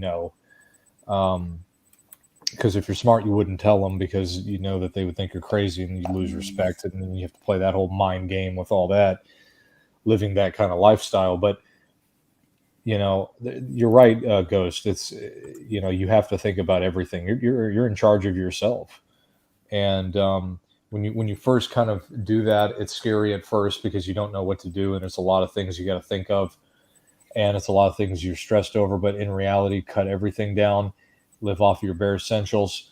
Have enough to make yourself happy, if you can do that, and everything else will kind of fall in line. The more you start to know, and the more you learn, because we're always learning every day. I mean, at least we should be. Yeah, like I think sometimes it is also good to to be around in that blue pilled world, because like if you are always in that blue pilled world, then you always remember why you are red pilled. Like I'm gonna give you an example. Last one of my coworkers, we had a conversation about different stuff in life, and like I act at a way like I really don't care. And he said to me like, you are like, you really don't care, you got balls of steel, so why are you not looking for a woman? So I said to that coworker, yeah, I got a really easy and simple answer for that. If I got a woman in my life, then I will lose those balls of steel. So the answer is really simple, but it try to explain that at somebody that is happily married. So I think there is no point of actually trying to wake people up. I think they gotta learn it the hard way. Like a couple of, I think a while ago, I did a live stream on my channel, and the title is like, "Just let them suffer, and then they will learn." I think it is the only way. Yeah. Well, you think they'll learn, but we've got this, men especially, I've got this annoying habit of trying to fix things. So if we fail at something, we want to conquer that, we want to beat it. And it works against us. So you see men who come out of a marriage, it fails, it all goes wrong. And they convince themselves that they can get it right the next time. So sometimes men don't learn. That's why I say, definition of insanity is doing the same thing over and over again and hoping for a different result. I mean, I made a video about it. but it got lost in YouTube. But it was basically saying to men, you know, some of the men in the manosphere had been burned, and you could feel them still wanting to go back and try again. And I was saying, this is just you trying to convince yourself that you can make it work. You don't want to be beaten. You know, you want to be able to hold your head up and say, I can do this, rather than accept, not defeat, but accept the reality of the situation, that it's not going to work. It's not meant to work. The system is not set up to let men succeed the way they want to succeed. It's set up to make men be subservient and used. So, yeah, I mean, men, some men, I've tried to say to them, and this is on another level, because they had children, young children. And maybe they thought if they tried again, they would have a woman to help them raise their child and all that sort of stuff. But these men wanted to try again. And I spoke to them privately and said, listen, if you introduce a woman into your life when you've got a young child, you're taking a big fucking risk. That woman will be jealous of your child. That woman may abuse your child. That woman could come between you and your child. I've seen it. It's happened to me, you know. So a lot of these men, they don't learn the first time. And when they go back the second time for more, thinking they, you know, somehow they're going to get it right this time, it's even worse. So it's really difficult. Maybe some men never learn. Maybe some men have to get burned before they learn. And maybe some men, like both of you, learn from watching the mistakes of others. And you never have to make those mistakes and get burned yourself. So, yeah, it's difficult. The most painful ones, and I always said to men in the manosphere, listen, don't fucking come to my channel and comment on my videos and then say, oh, I'm thinking about going dating again or whatever, because I don't want to fucking watch you go through it again. I've seen it. I've experienced it. And now you're going to make me watch you go through a fucking train wreck? That's selfish. I don't want to, because I'll feel, you know, I've got empathy. I'll feel what they feel when they suffer again. But I've already told them, don't do that. That's not a good idea. And they do it anyway. That to me is selfish. If they're going to do that again, if they're going to go off and get themselves wrecked, you know, don't come back and tell me about it. Not if I've told you not to do it. Not if you've been warned. Not if you've seen the testimonies and the evidence from other men. Not if you've seen what happened to man-woman myth. You know, come on. We know. So, yeah, there are men still in the blue pill world. They'll do it. If they don't know, they don't know. And if they won't listen, they won't listen. But the men in the manosphere who know what we know, and then they go back and play on the plantation, well, you know, more fool them. Yeah, and I think like your knowledge doesn't gonna save you. Like your knowledge, you can see that as a like it can protect you, but it doesn't save you, because Exactly. like because that knowledge, you can make the choice to actually stay away from it, but it doesn't protect you. Like I'm gonna give you an example. I did kickboxing for almost 4 years, and I am not gonna say that I am a good fighter, but I do say that I know how I can defend myself. But if you put a gun in my head, or if you are together with 3 or 4 guys, those 4 years of kickboxing is pretty useless. So, am I a good fighter at that moment? No, because the situation where I'm in at that moment, it is dangerous. So my kickboxing skills are not going to save me. So actually, that is what I'm trying to make my point. You can be red pilled, but your knowledge doesn't change anything. You can be aware of female nature, but that doesn't change female nature. And if you actually have that knowledge, yeah, just make the right choice, and literally walk away from it in every different aspect. But like, do you know how different it is to actually walk away and actually leave it behind? That is so difficult. Yeah, yeah. I mean, I've tried to explain to men, that you've only got to pull that trigger once for the gun to go off. One too many times. And like you say, people with this so-called red pill knowledge that go out and play on the plantation thinking they've got some kind of bulletproof vest on. Do they know how babies are made? It's as simple as that. You've only got once, one time. You don't have to get married. You don't have to live with them. If you get a woman pregnant, you're fucked. I've said this to men in the past. I remember saying to Vention, don't get married, fine, but I was never married. You don't have to get married to get fucked. You just have to put your dick in one too many holes. And if you get that woman pregnant, she's got you by the balls. Having your child, she's got more power over you than having a wedding certificate or a ring on her finger. Once she's got your child, you're fucked. And these men with these, that's what I was talking about, that invincibility fable. It's a kind of narcissism where men feel like somehow it won't happen to them. Somehow they're special. Somehow you were stupid because it happened to you, but because they're so good, they will never suffer the same things you went through. But the only reason why it happened to me, I was Jesus Christ, I was a fucking nightmare when I was younger. For well over a decade, 15 years of it, drinking, banging, left, right, and center. I got a higher body count than fucking Richard Kuklinski.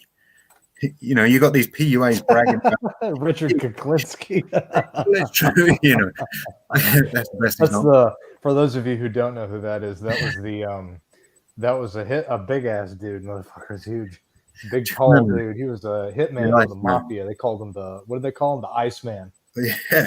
I love that. I saw that documentary in the movie and everything.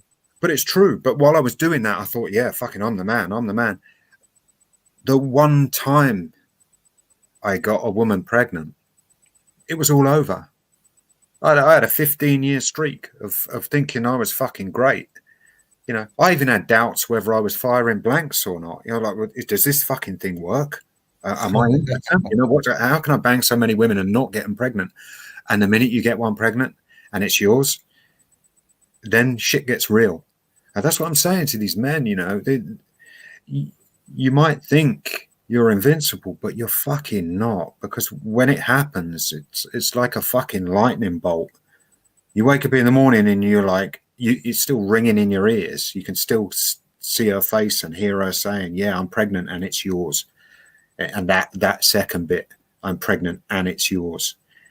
Yeah, basically means I'm pregnant and you're not getting out of this shit. So many men playing on the plantation now, and so many men we've spoken to in the past who disappeared. I imagine them with a woman and children, whatever, thinking, fuck, why didn't I listen? Why was I so stupid? Why was I so cocky and arrogant, saying, yeah, well, you made bad choices, and all these other fucking gaslighting terms they use against us. But yeah, I mean, I make it sound bad. Being a dad isn't a bad thing. It can be a nightmare if you never see your kids again. Don't get me wrong. And seeing them part-time as a sort of a part-time dad isn't all good either. It's fucking horrible to begin with. You really have to adjust to it until you realize that it's a bit of a blessing, and you say, hang on a minute, what can I do when I'm not being a dad? I better not complain about this, because most men have to listen to this shit all day, every day. At least I get a fucking break. So yeah, it's difficult, but if you're not ready for it, or if you think it's never going to happen to you, just don't play on the plantation, because when it does, it really is. I mean, it's no joke. 20 years of your life. Yeah, it'll ruin your life for what we want to do. If you're not a brainwashed idiot, which we are, which none of us on here are. We are very smart people on here, and we're smart enough to know that if we go down that road, we are totally screwed. So, you know, we're not brainwashed where we go out and we think that that's what we got to do. I mean, we're away from the general public. We're separated from the rest of the society pretty much, and so, you know, we're having to exist in that system, I guess, whatever that is. So, but Messenger is absolutely correct. I mean, you go get a woman pregnant, it's over. It's just it's over. It's the worst thing that ever happened in your life. Any hopes and dreams that you thought you were going to accomplish are not going to happen, because for the rest of your life, you're going to do nothing but work your life away, because you know, you have to provide for your wife and kids now, and your house and all this other stuff, depending on your situation. And God forbid you're in that situation and you can't afford it, and then you're really screwed, you know. So don't do it.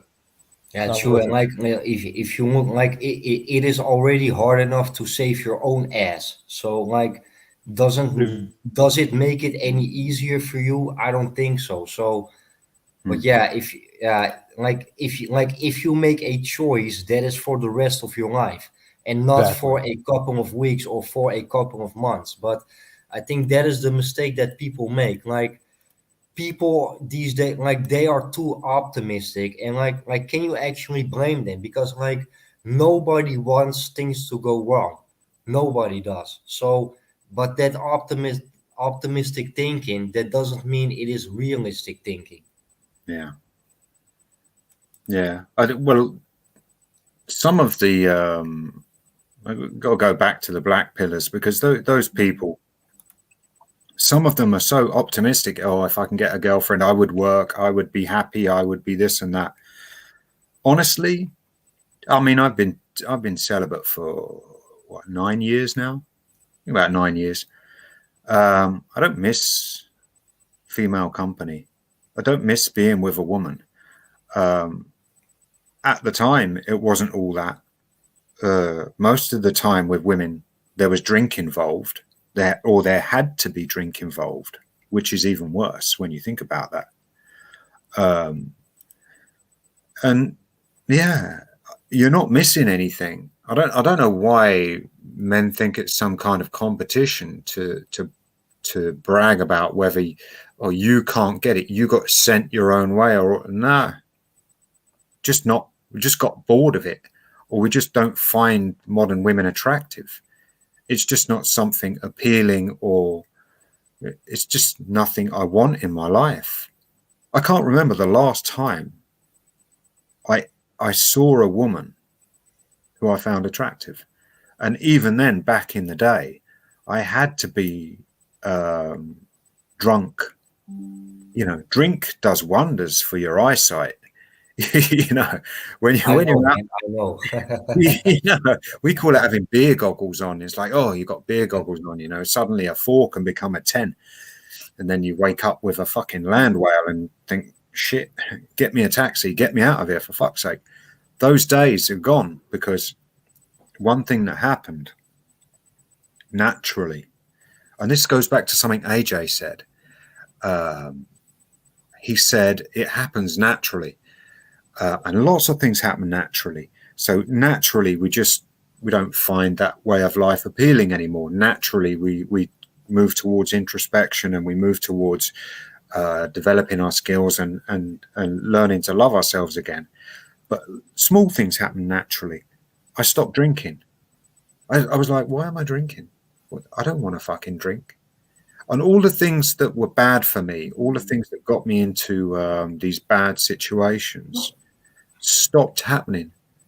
And it goes even further than that. You know, I know people like Universal Studio 13, if you remember his channel.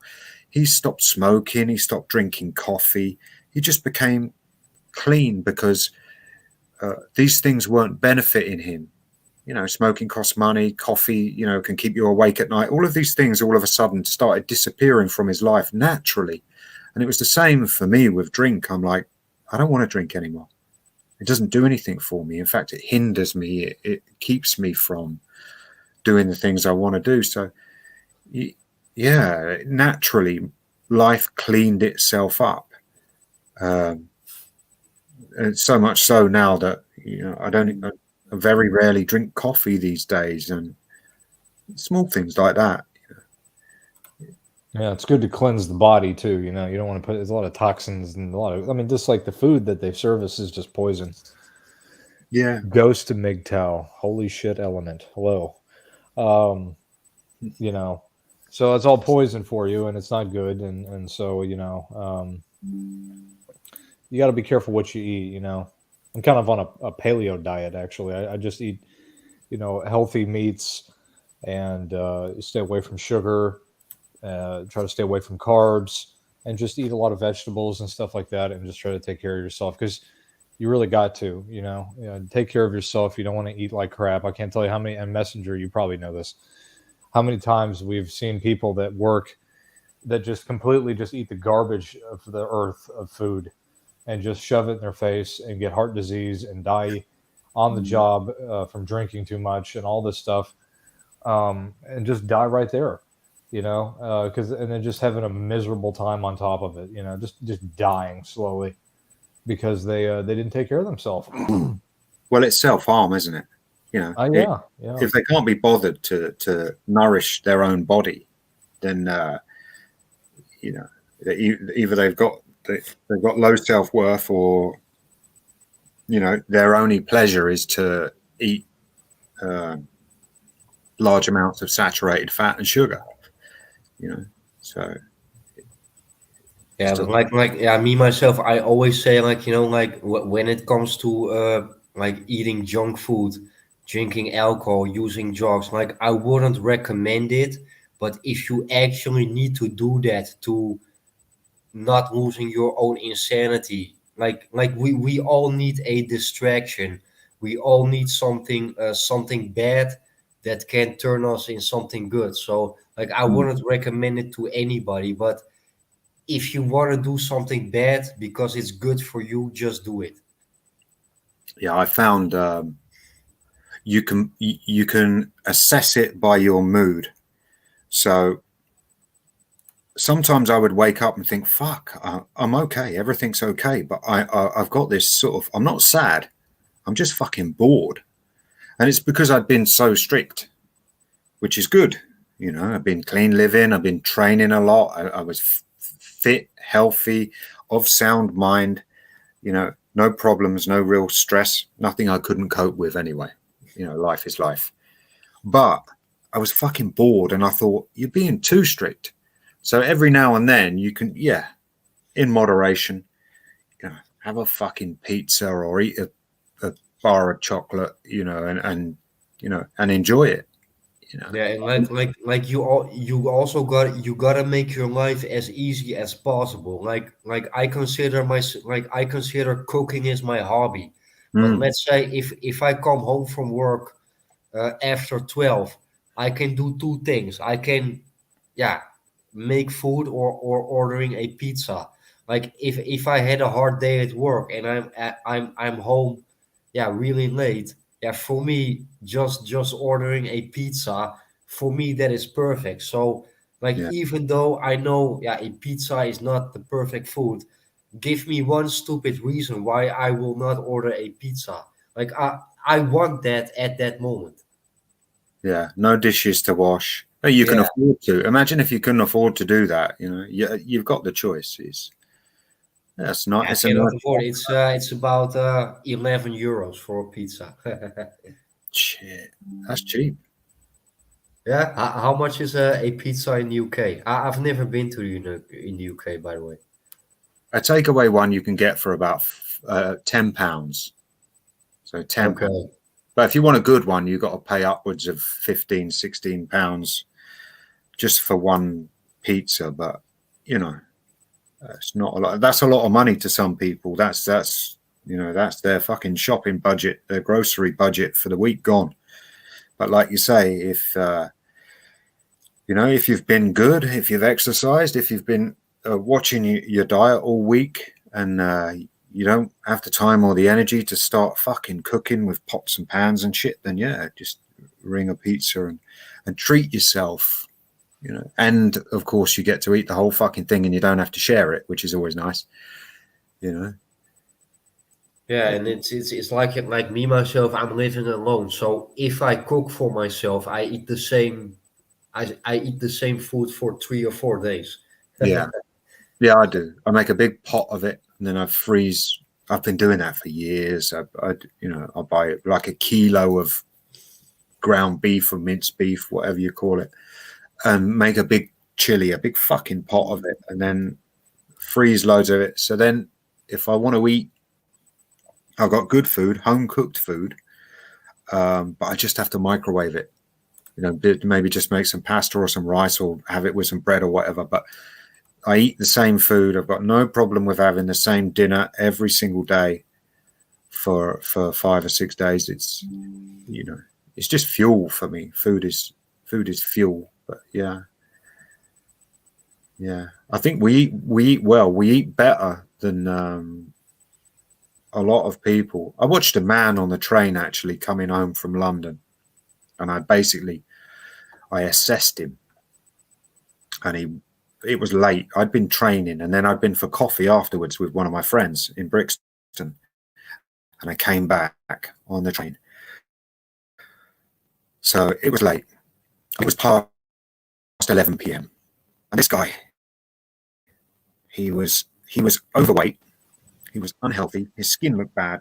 He looked sad. He looked not in a good way. He had a wedding ring on. So that was the key thing. And he was going home late, and he had his laptop and all that shit with him. So he'd obviously been working late, and he had a takeaway bag with him. And I looked and I thought, he didn't look happy eating that takeaway. I thought, you don't fucking want that takeaway. But there's nothing for you when you get home. And I looked at this guy and I thought, I bet you eat those fucking takeaways all the time, judging by the state of his physique. And I thought, that's the thanks you get for working late. You know, he's obviously married. He's going home. There's no home cooked food for him there. There's nothing. Yeah, true, but like that is also what I see with the majority of married men. Like, Yeah, I have the feeling like they cannot live without their wife. Like one time, one of my coworkers, he was eating bread, and I was asking him like, "Yeah, why are you eating bread?" Yeah, my wife is sick. So what he actually trying to say is like, me myself, I don't know how to cook, so I'm eating bread because my wife is exactly. sick. So yeah, for me as a single guy, that is unthinkable. That is not even a option. I make food for myself, and I am used of that. So, like for me, I don't know any better. Yeah, well, I think we're a lot better off, you know, physically, psychologically, in terms of our diet, everything, because we care about ourselves. Relying on somebody else to care about you, that's not a good place to be in, especially if they're lazy, especially if they don't really care about you. They might care about what you can give them, but yeah, if they don't really care about you, then you're not going to get fed properly. You know, you're not going to get spoken to nicely. You're not going to get greeted nicely when you come in the door. Yeah, but All of these do things. you know what it is, Larry? Like when I see, like not all married men, but the majority of married men, I am actually feeling sorry for them. I am worried about them. And what I Yeah, actually mean with being worried, like they don't even know how to cook, how to boil an egg. They don't even know how to make up their own bed. Yeah, yeah, my wife is doing that for me. And if my wife is sick, then I'm just eating bread. I mean, you get my point, right? I mean, like yeah. they don't even realize it themselves. And I think, yeah, maybe that's even better for them to not realizing it. But like for me, I do not want to be like that, man. No, and you never will be. So, you know, it, Yeah, yeah, maybe I don't know, but I think red pill is forever. But MGTOW, I don't know, man. Time will learn. But if I look at my life right now, I am so happy with the person that I am right now that I am not gonna take any risk to, uh, yeah, make that, yeah, to put that in danger. Yeah. And, Well, look at my yeah, friend who went walking in the woods because he wasn't earning enough money, you know, crying because he felt the pressure to provide. That wasn't just that one episode. He feels that pressure to provide every single day. Every single day he gets up and he's got to do that. Otherwise, there's consequences. For us, you know, we get up and it's easy for me to provide for my daughter. I've been doing it for a long time. And she's got another house with her mum. You know, it's not all on me. So I find it easy. I couldn't live like a married man. You know, everyone relying on me 24/7 with all that pressure. You know, if I don't bring enough money home that week, everyone's looking at me like, you know, this is your fucking fault. You're to blame. What are you going to do about it? I wouldn't want to feel that pressure, and I don't. So yeah, it's a good life we've got. yeah, true. And like I think there's also a difference between like doing things because you want to do that, or actually doing things because you are scared to be punished for that. Because like a lot of my coworkers, they say that I have a strange life, and they think that I don't have nothing to do. Like they are pretending that their life is so interesting and that they are really busy. But the truth is, they are doing those things because if they do not do it, then they will be punished for it. Like I go to the grocery store because I want to make my own food and because I'm hungry. Let's say if I didn't have to do that, then there will no consequences for me because I don't have no responsibility. So the Yeah, thing, like I am making money for myself, and even if I would not make money, I don't have to worry about the consequences because there's the freedom that I have. So yeah, MGTOW is freedom, you know. it is. I don't think we realize when you've been doing it for years and years. I think we start to take things for granted. You know, I don't think we'd realize how good we've got it. It's like yesterday I did nothing, pretty much nothing. I did what I had to do. I can't even remember what I did yesterday. Nothing remarkable. I did some training. I hit the bag for half an hour and I fucked about around the place and I walked my dog and, you know, cooked some food and did that. And then today I got up and I decided to walk the dog on the canals. So we walked up and down the canals and then, like you say, I thought, what do I want to eat today? There's food in the cupboards, but I thought, you know what? I really want a good sandwich because I hadn't had one for ages. So I bought some good meat and some good salad and some good bread. And then I ate that, and then I fell asleep on the couch. You know, and that's my day.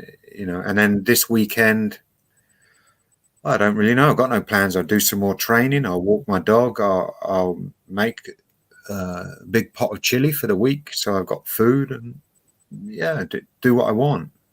Do whatever I Yeah, want. same as we because like today, today I woke up about 3:30 in the afternoon. Yeah, That is extremely late.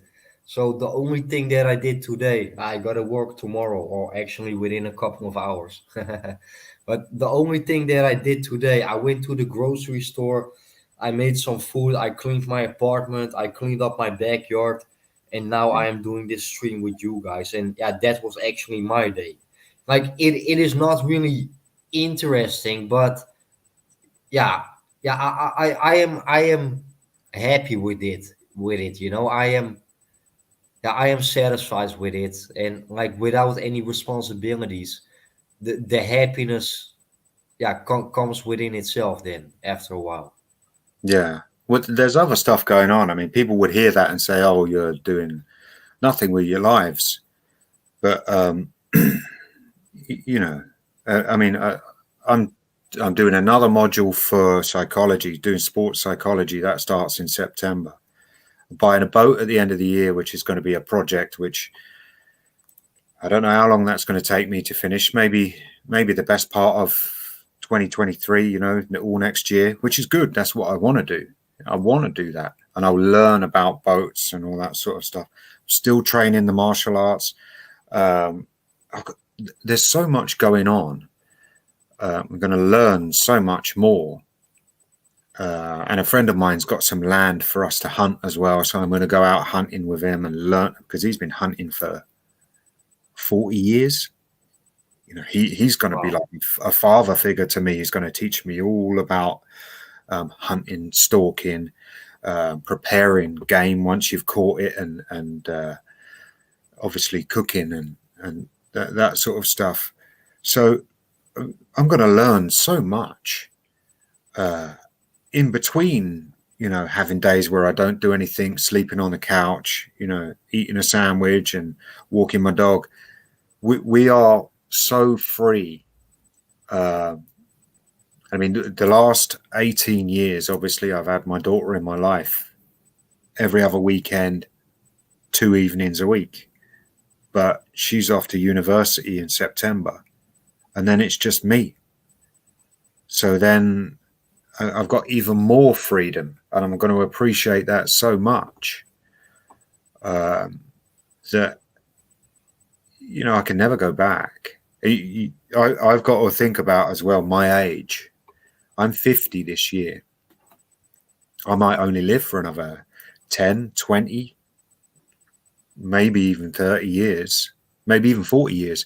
But, you know, I'm going to be the wrong side of 45. So I can't be fucking around. I can't be taking chances with the rest of my life. So everything I do, every decision I make has got to be about, do I really want to do this? You know, you get this. We had this time, this period in the manosphere where we began to value what we had. And it may have been the older ones, I don't know. But we realized our own mortality. And we realized that we only had a certain amount of time on this earth, in this life. And the question was, what are you going to do with it? You know, we may only have another 20, 30 years left. What can you achieve in that time? And when you think like that, you know, like the clock is ticking. And when you think like that, you think, yeah, this is not a fucking joke. It's not a dress rehearsal. You get one shot at this life, and you really got to do something remarkable. You know, you don't want to be unremarkable. You know, you got these PUAs saying, oh, you know, banging chicks left, right, and center. Whoopee, fucking big deal. Who hasn't done that? So that's it. That's all you did with your life. You know, when you've got these other options, all these other options, infinite options, anything you want to fucking do, learn to fly a plane, learn to fly a fucking helicopter, you know, fucking sail the 7 seas for fuck's sake. Why not? All these things you can do with your life, you know, and we really can if we want to. Who's to say we can't, you know? And like when it comes to doing things in life, like the things that you did in life, maybe it gave you a good feeling at that moment, but it actually never really benefited you. Yeah, exactly. It was just a temporary, you know, a short-lived high. You know, maybe it was fun. You know, maybe it was fun for a moment, but I think there's a difference between fun and happiness, true happiness. So, yeah, people go out and they have fun and they get a little dopamine high and, you know, they have some drugs, they have some drink, they have some sex. Fine. You know, it's just neurochemicals. It's just a buzz. But true happiness, true fulfillment, you know, if you want to use the term bliss, you know, comes from actually sitting down and saying, fuck, that was a good day, or that was a good week, or fuck, I really achieved something there. But Yeah. that's nothing to do with, dopamine or drugs or drink or any of that. It's nothing external or not using some substance to get yourself temporarily high. It's a true sense of fulfillment, and that's hard. It takes work. It takes work, but that's why I talk about pain. If you're going to put yourself through an ordeal, if you're going to suffer for a long time, if you're going to be in discomfort or pain, if you're going to put yourself through that, there's got to be a payoff. These things that are worth having, they don't come for free. So we have to put in effort and work if we want those things. Yeah. So it's not always a bad Yeah, thing. but there are actually two subjects that I still want to talk about. Element said he went to the store and yeah, maybe he comes back. Is it okay if we take a 3-minute break and then we talk again? Yeah. I'll go and I gotta go to the toilet and drink something, man. We talk about 3-4 minutes. Is that okay? yeah, I'll make tea. That's what Okay, I'm yeah, going to do. okay, man. Yo. All right.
Yeah, I'm back, man.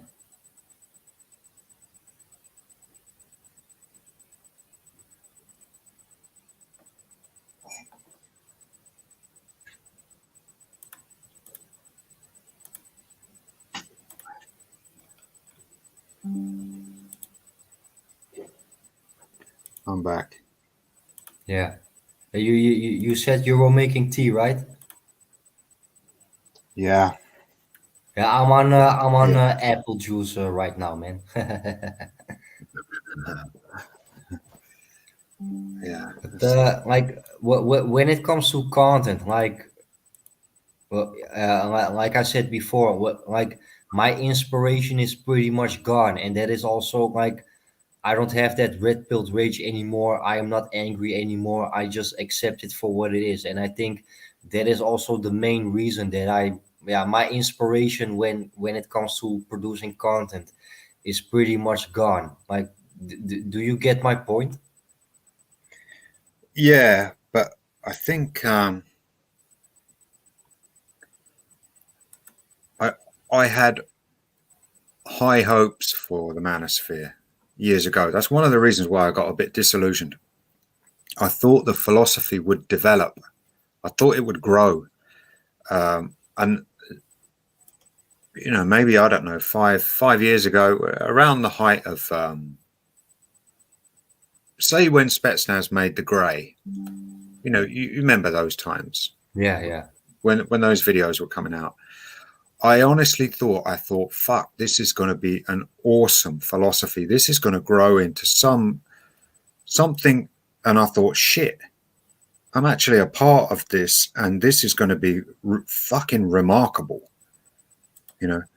And then to see elements come in that were making the philosophy into a low brid. When you make a hybrid, I think I spoke about this in videos before. When you make a hybrid, you introduce something that's superior, and it adds to whatever the original thing was, and it makes it even better. Well, elements were coming in that were shit, for want of a better word. They were just bullshit. People talking shit, people not knowing what the original core philosophy was about, people introducing PUA ideas and talking about marriage. You can be a married MGTOW and all this bollocks. And I thought, you're tearing down the work that's been done. You're not bringing in something that adds to the philosophy. We were talking about self-actualization. I know the term is a bit vague, but it needs to be unpacked and explored. So what is self-actualization? And I'm sure it's different for every man. But can we not talk about every man's experiences of how he's developing as a sovereign man, instead of having these, oh, why can't we still pump and dump? Why can't it's like, will you lot fuck off because the grown-ups are talking? And we had this conversation back in 2017, so that's fucking 5 years ago. In 2017, we had a hangout and we called it the failed crop, because the harvest that year for the Manosphere was diabolical. And it was because someone came in called MGTOW 101, and he absolutely annihilated the Manosphere with purple pill PUA shit. And yeah. Like oh, the saddest thing is, like, I think he is one of the few MGTOW channels that actually made it up until one over 100 thousand subscribers. But yeah, he was never really my favorite, because like when I'm listening to content, like, you don't have to show your face, you don't even have to make any claim. Like Element, like, he is not even using a thumbnail, just black screen. But I always trust my intuition when it comes to when people tell me things. Like, even if you don't know somebody, the way how he said it, you can make sure, like, okay, this person is telling the truth, or is he lying. Like, there's a difference between actually helping other people, or actually helping yourself, and actually expecting other men to help you. just to make them sure that you are trying to help them. Yeah, I don't really know how to explain that in English, Yeah, but a lot of these bigger content creators, they don't want to help men. They want to help themselves. And I do not understand why some people within this in the manosphere are actually subscribed to guys like, let's say, Howard Dare. Like I don't know Howard Dare, so I am not gonna say that he is an evil man or whatever. But when it comes to content, he literally said that, like, if you do not donate to him, then you probably you do not care about this community. And like, if you say that to me, for me, you are a grifter, and I don't give a fuck who you are, and I don't give a fuck where you come from. For me, then you are not helping men. You are trying to help yourself by yeah. saying, He's married anyway. I mean, get it out in the open. That's yeah, another thing wrong with the manosphere.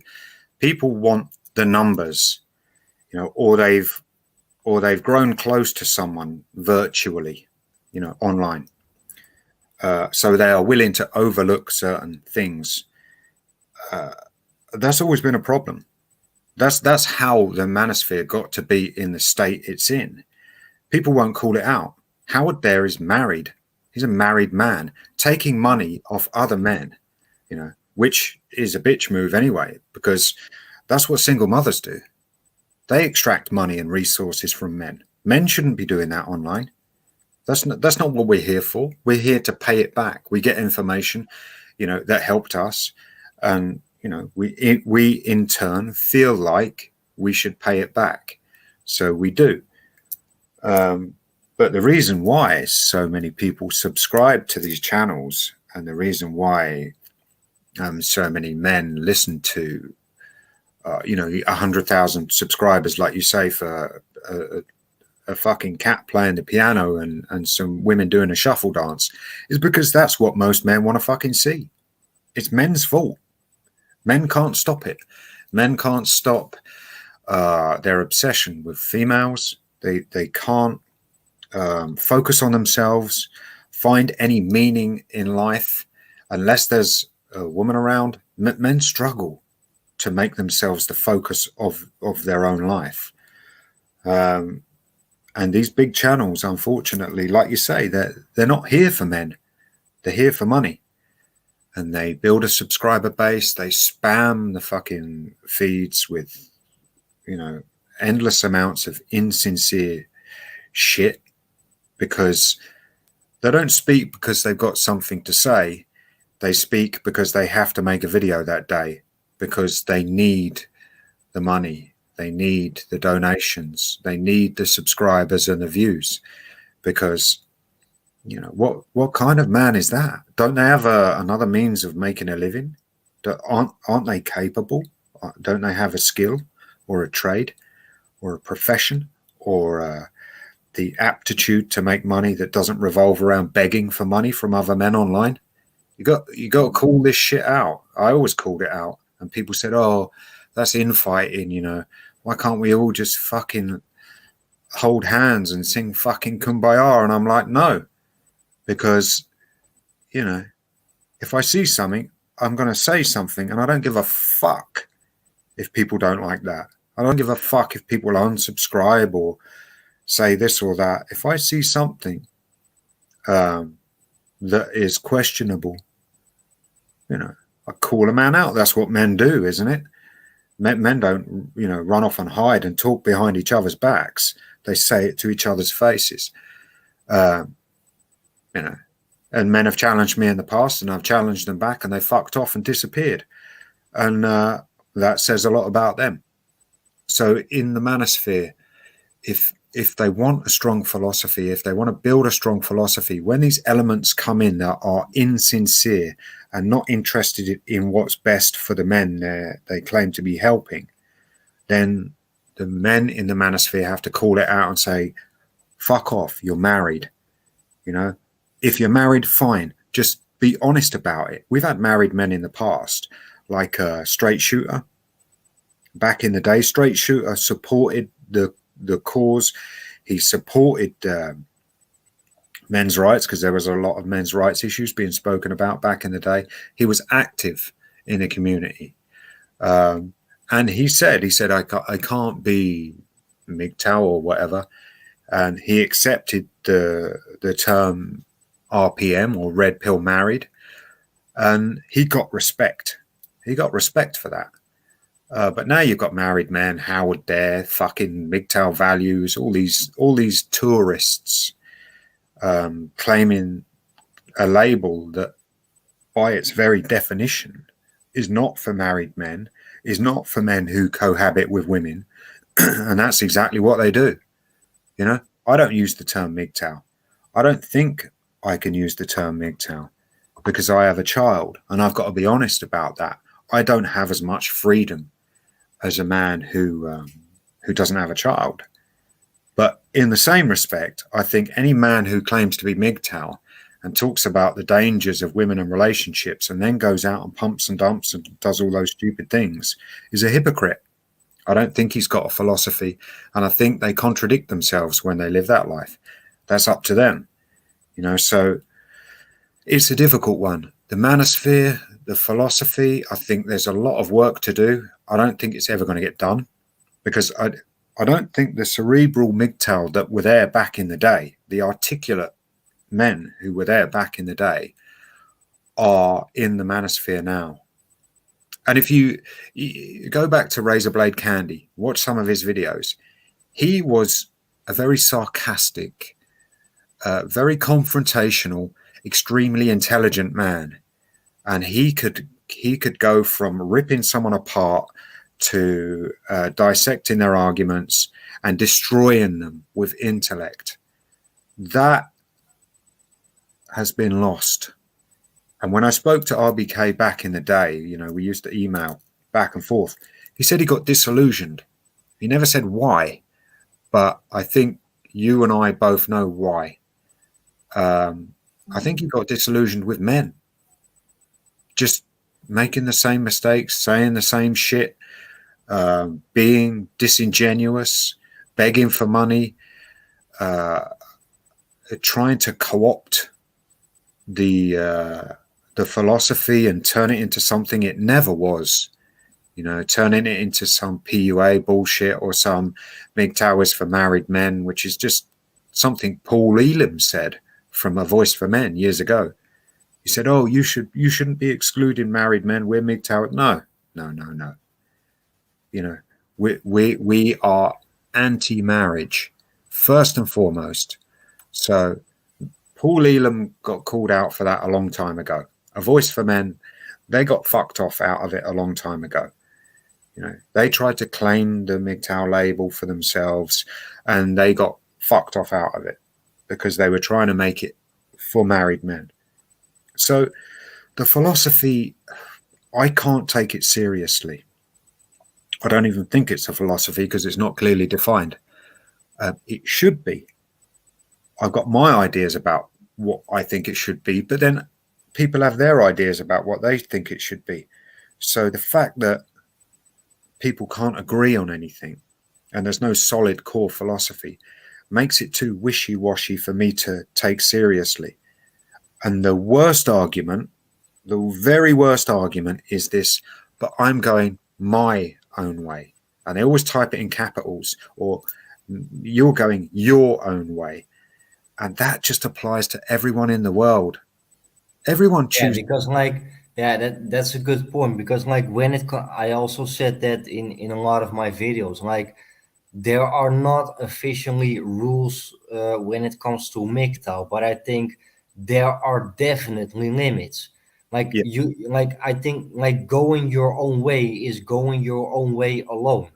And people, they say yeah, I am not married, I am just only living together. Yo, bro, then you are not MGTOW. End of story. Yeah. Well, it could. Men have always chosen, you know, within the constraints of the rules of the societies we live in. But men have always chosen to get married or not get married. And in MGTOW, by their core tenets, by definition, A MGTOW man cannot be married. So that's easy to understand, you know. So if you choose to get married, you are going your own way to the chapel, down the aisle, whatever. But it doesn't make you MGTOW. If you are gay, you are going your own way. If you want to be a tranny and become a woman, you're going your own way, you know. But it doesn't make you a MGTOW. You know, there are certain choices which don't jive with the so-called philosophy and its tenets. But the problem MGTOW has is when people identify with the label, the acronym, and they want to have loads of numbers. They go, oh, I looked on Google Trends and MGTOW is growing, MGTOW is growing. And they don't want to call people out because it will be one less MGTOW, even though that guy is a PUA, or he's married, you know, or he's a fucking pedophile. I mean, let's face it, pedophiles exist in the MGTOW community. And one thing you don't want to do is be part of a community full of men that you wouldn't associate with in everyday life. Who wants to be fucking associated with that? That's one of the reasons why I really took a big step back when I realized there was a very high percentage of deviant men, not just pedophilia, but other paraphilias they were bringing in. And I thought, do you know what? You called that out on one of your videos, and you got a lot of down thumbs. That's good. Do you know what? Do you know what I use those down votes for? That's a good indication of the ratio of deviant men there are watching my videos, and that's the reason why I stopped making videos for a long time as well. I thought, who the fuck am I speaking to here? Who the fuck am I wasting my time on, spending 3 or 4 days researching and making a video? And half of these men, if I get 50% downvotes, half of those men condone or would enable pedophilia or other deviant behaviors. 4 men, we're supposed to be men we can be proud of. We're supposed to have ascended and become something better than these so-called blue pill men we talk about. We're supposed to be proud. But how can you be proud when you associate with a community that's full of there's fucking racists, there's pedos, there's doll fuckers. I mean, what's all that about? Where did that come? Well, we know where that came from, you know. But I mean, come on. That's not that's not elevating yourself as a man. How sad, come on. How sad is the image of a man living in a tiny apartment, fucking a rubber doll? Yeah. Come on. I agree, because like me myself, I am really open-minded, and with me you can talk about everything, but yeah, even for me that goes too far, and that says more than enough. If I think that something is crazy, then you can assume that it is way beyond crazy, man. Yeah, again, people can do whatever they want in the privacy of their own homes, as long as they're not hurting anyone. Fine, that's fine by me. But when it becomes part of a philosophy that other men ascribe to, I will exercise my right to say, leave me out of it. I'll drop the label. I'm happy with the monk thing. That just means I don't deal with women. You know, I don't deal with relationships. I don't deal with that shit. You know, I've got responsibilities that make me not as free as a man who doesn't have kids. So yeah, I acknowledge I have certain ties that bind me, but I don't deal with women. So, and the term MGTOW monk, I've given up on that because it's an oxymoron. If MGTOW allow men to date, or even some men allow married men in the community or whatever, it isn't cohesive with the term monk, because monk means you do not deal with women at all. So you cannot be a MGTOW monk. You cannot be this this wishy-washy MGTOW, maybe date, maybe pump and dump, maybe be married, maybe not, and monk, strictly no women. It's like calling someone a carnivorous vegetarian.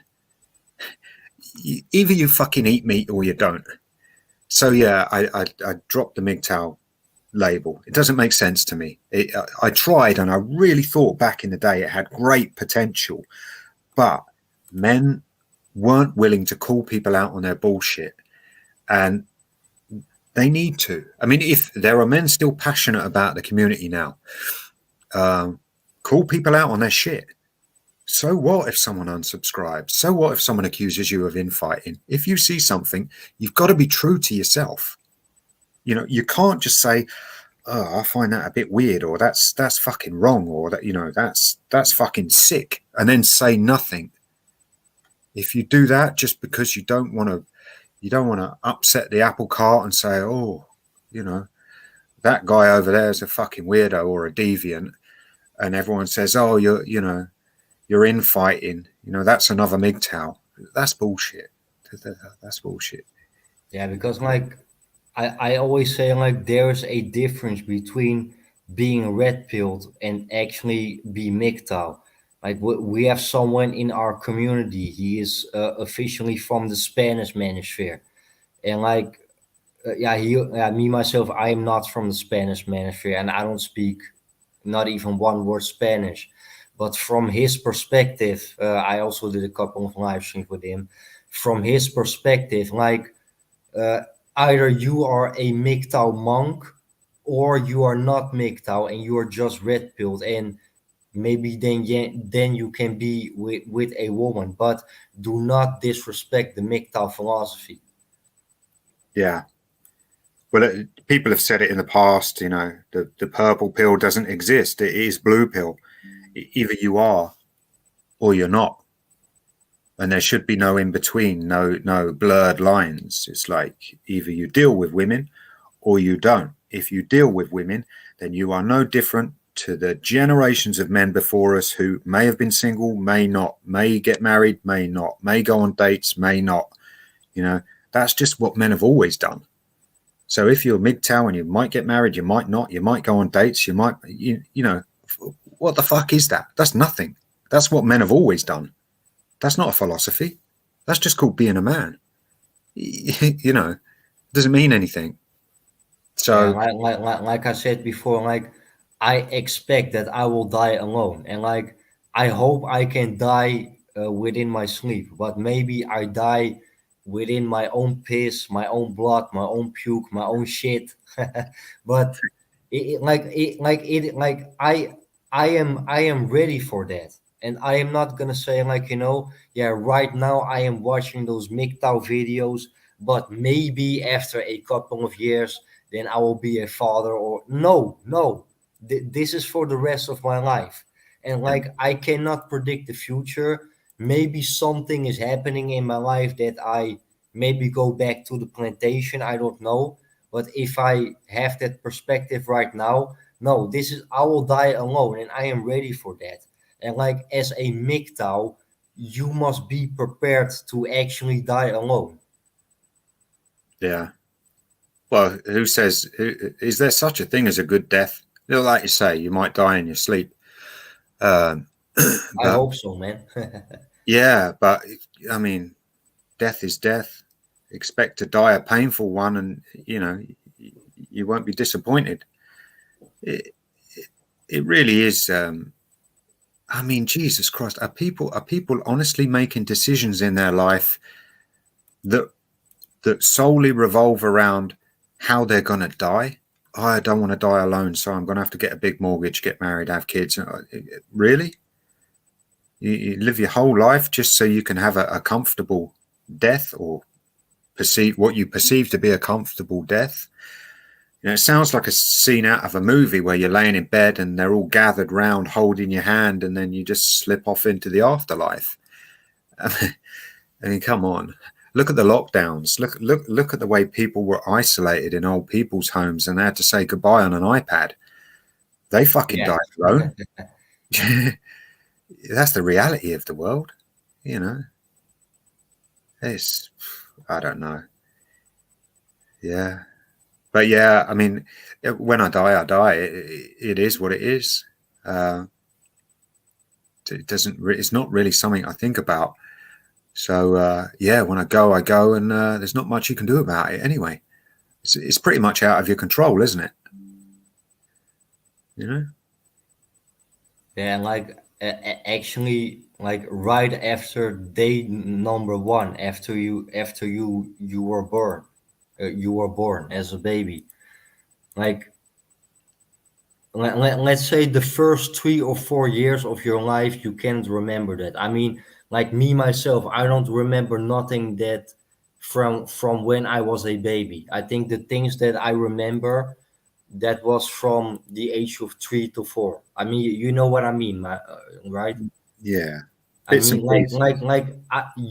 you probably never remember something from when you were a baby. So, but from the first 3 or 4 years that you can remember, uh, the things that you so-called learned that never benefited you, the things that you learned at school that doesn't help you uh, in the choices that you had to make in life, because the most important things in life, you do not teach that as you do not teach that at school, and you will probably even remember the things that you actually gotta learn. So at the end of the day, try to be your own teacher, try to be your own source of inspiration, try to be an army of one, and like don't be scared of other people. Let be other people be scared of you. Yeah. Yeah. Definitely. I mean, we're programmed to be part of this group, this hive from an early age. I can remember being, I don't know, maybe I was 10 years old, but I can remember having a day off school, and the school was not far from my house. But between the school and my house, there was like a field where all the kids used to play. So I was playing on that field while all the kids were at school because I was supposed to be ill, but I wasn't. And I could see the school, and I'm playing on the field alone. There's no other kids there. And I had this overwhelming sense of guilt where I'd been programmed to believe that I would be in trouble, or I was doing something wrong by not going to the school where all the other kids were. And I was playing on the field when I wasn't supposed to be playing on the field because there was no other kids there, and I should have been at school. And that, I mean, at such an early age, to feel like you should be part of a group and you shouldn't be able to do what you want to do or go against the grain. And I realized that. And I thought, yeah, there's that goes right through people's lives, and that's how they control you. You know, why aren't you at work? Why are you having a day off? You know, and all your workmates are saying, oh, you're not really sick, and you're letting us down, and everyone convinces you that you've all got to be in one place at one time. And I look out the window, I see all the cars sitting in a fucking traffic jam because everybody goes in the same direction at the same time of day.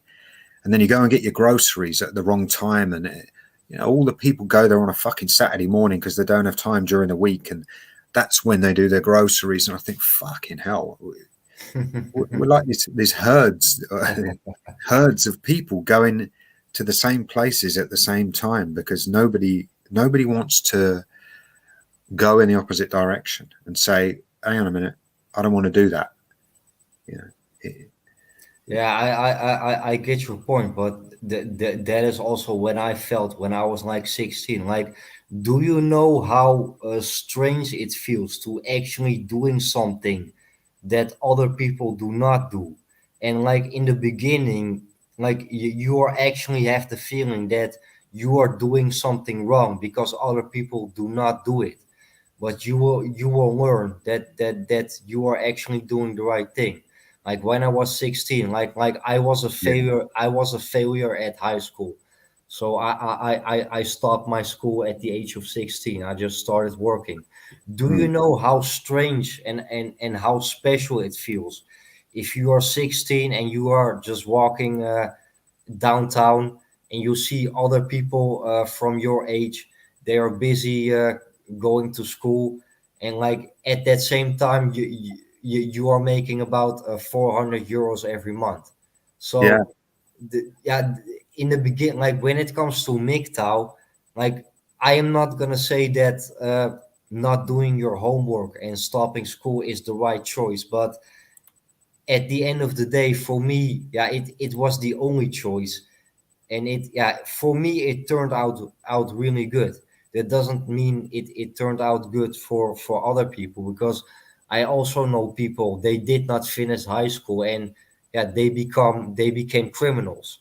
So Mm. yeah, it is yeah, life goes how it must goes, but Yeah. yeah.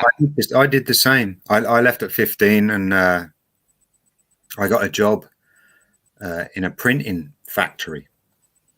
And all my friends were doing their exams and talking about what grades they got or whatever. I didn't really understand any of that. And like you say, I was walking around with money in my pocket. I think there was a recession at the time. So I was only earning about £100 a week. And of course, I was too young to be working anyway. So they exploited me. But I still had money in my pocket. And I would meet my friends up at, it'd be like at the fish and chip shop or whatever. And they would be sort of scrounging their money together, all their little bits of loose change to see if they could buy some chips. And I had paper money, notes, and it's like, yeah, because I didn't want to do what you're doing.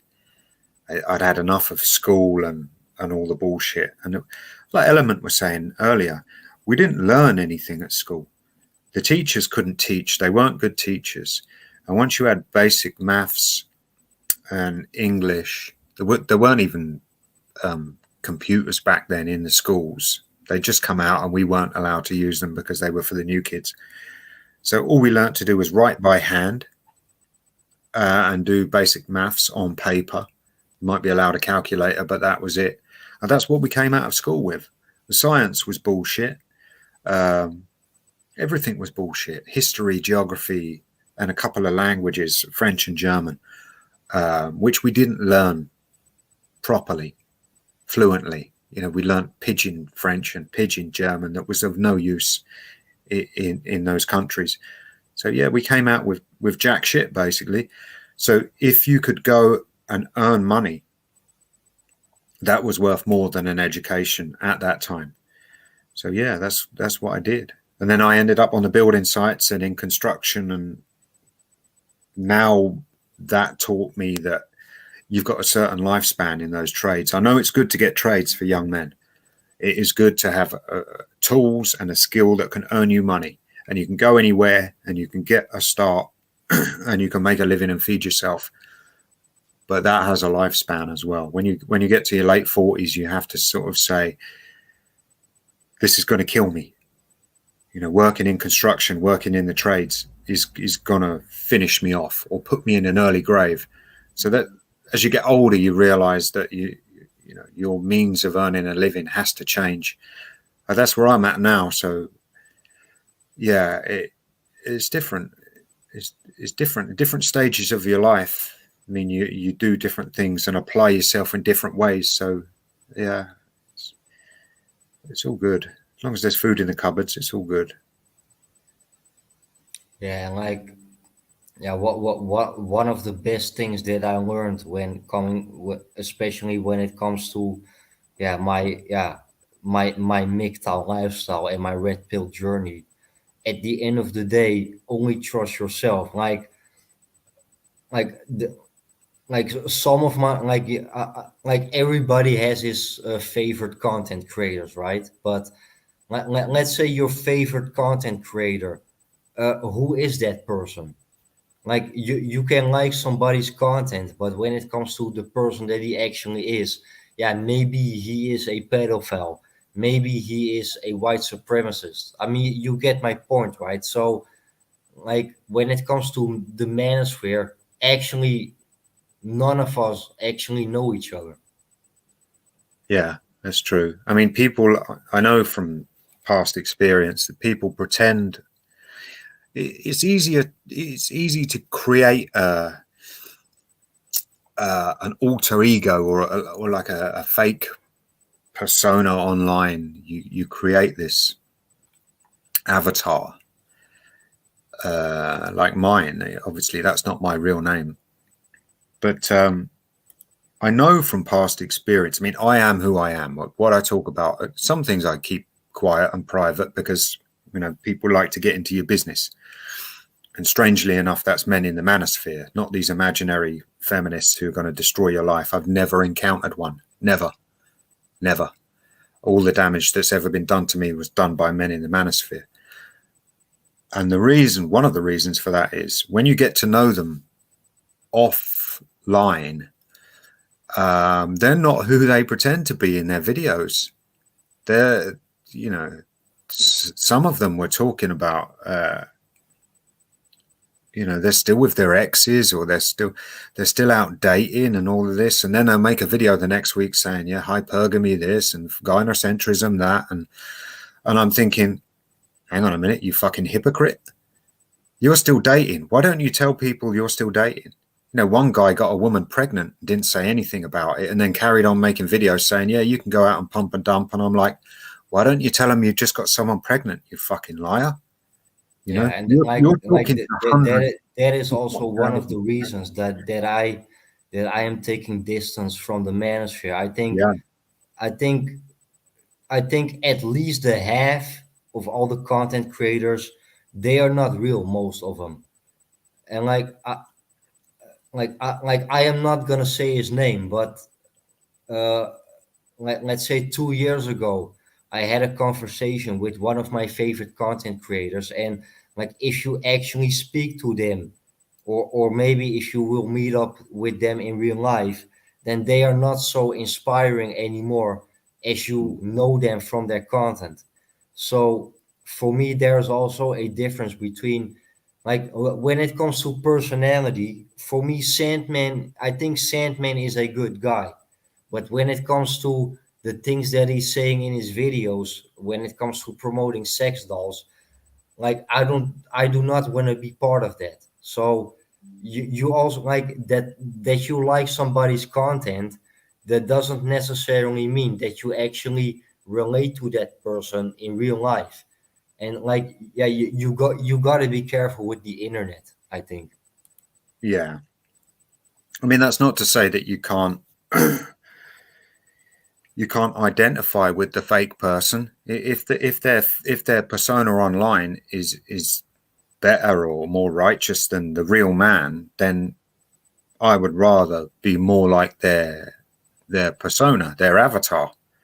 And in that respect, they've done you a favor. You're better off not knowing the real man. But yeah, I've just been shocked, really. In the past, I've just been. Well, we won't go into too much detail because myself and Shining back in the day, we dealt with some really fucking fucked up shit. Some of the things people were sharing, and we were like, "What is this? Why would you think we want to see this shit?" And I even had to have a conversation with one guy and take time out of my life, to speak to this guy, and he was fully prepared to debate me on the subject of why he thought the age of consent should be lowered to 12 years old. He seriously wanted to debate me on why 12-year-old kids should be able to have sex. And I was like, well, because they're fucking still at school, because they can't provide for a child. They haven't even got a job yet. They haven't got the means to earn money to pay for a child. They haven't fully developed yet. They're still kids. You're a fucking pedo. What else do you want me to say? And in the end, I thought, why am I speaking to these people? Why the fuck am I even involved in this manosphere bullshit? That's what I thought at the time. When I had to have conversations like that with men, young men as well, and try and explain to them, listen, if I was in the same room as you, we wouldn't be talking. You're sick. I don't want to speak to you now, but, we have to, because this shit needs to be fucking dragged out into the open and exposed.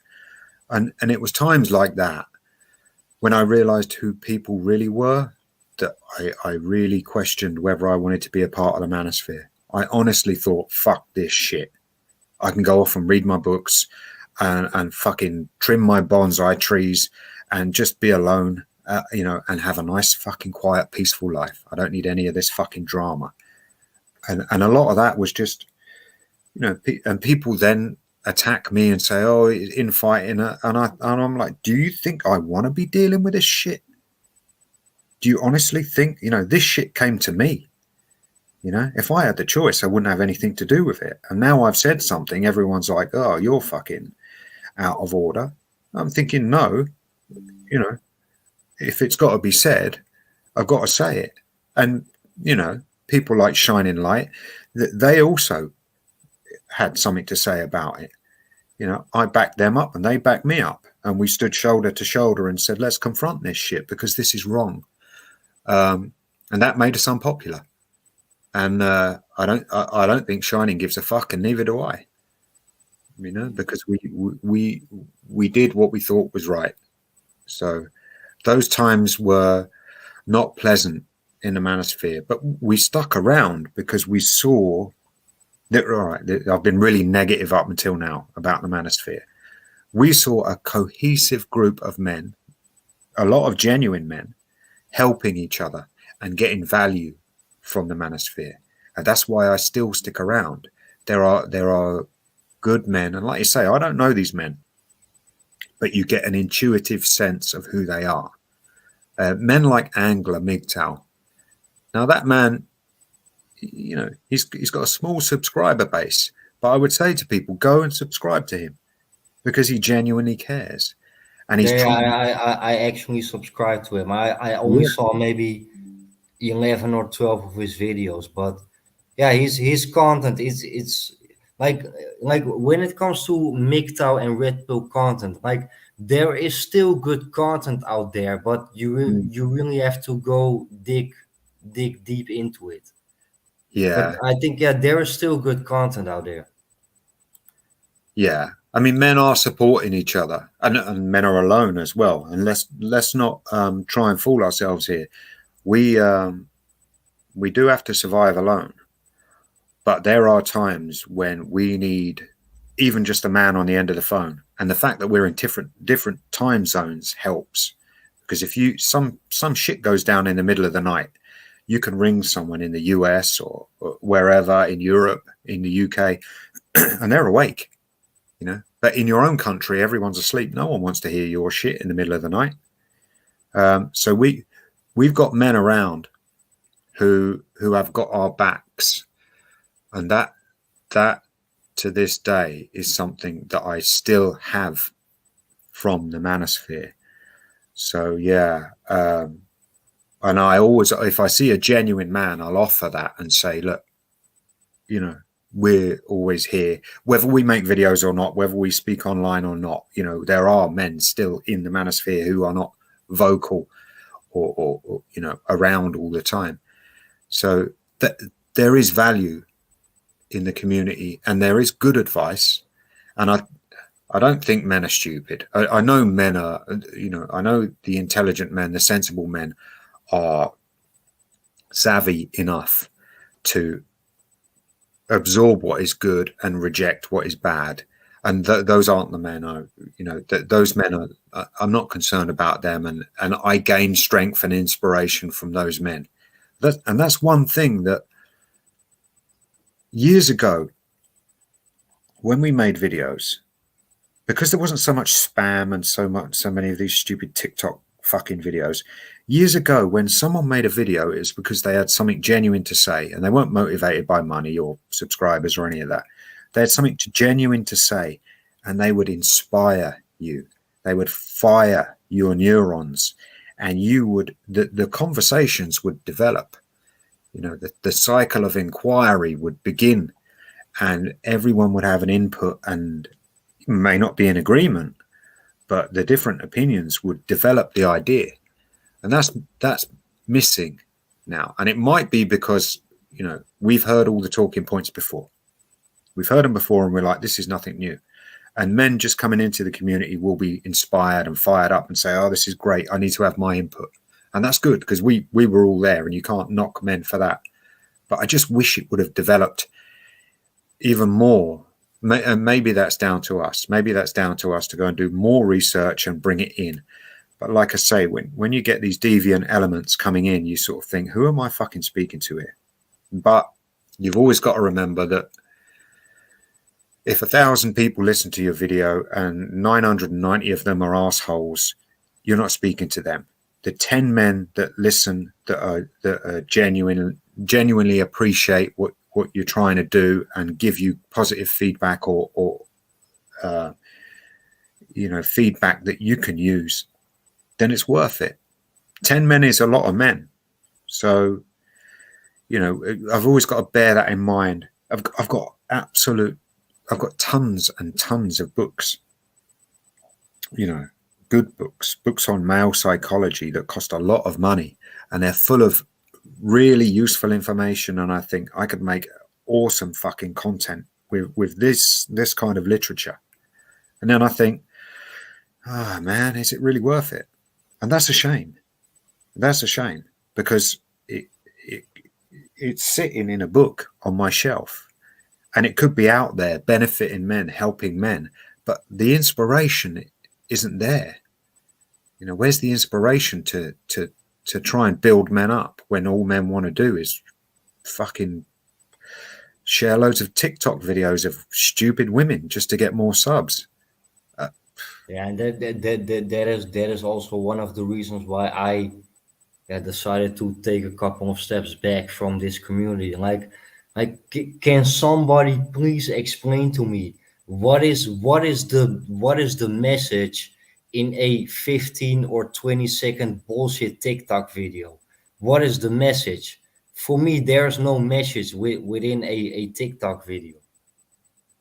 Yeah, well, I suppose they're highlighting, modern female behavior. But there's something Spetsnaz said in an old video. He did a talk with Stardust, and he said he stopped making content because he felt like he was keeping men in a holding pattern.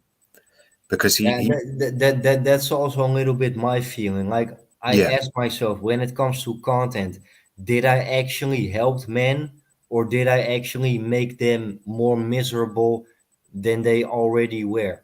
I don't know, man, and I will never find out. Yeah, I know. I think you did. You shepherded men through the toxic episode, the toxic chapter that we all go through, and it's horrible. It's fucking horrible. And we ruminate constantly. I mean, I can see men doing it now. I'm like, they're in the rumination phase. I can't get them out of it, because they're going to have to keep processing and reprocessing this information, because it's so contradictory to what they've been taught their entire lives.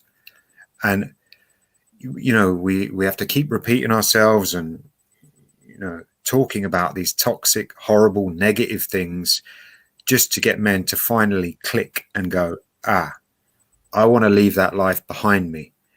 And a lot of them don't. A lot of men get stuck because they feel a sense of power in either playing the victim or ridiculing women because they've still got a vendetta against women. They're still bitter about the fact that women rejected them, or they secretly want to be married, but they never could, or whatever.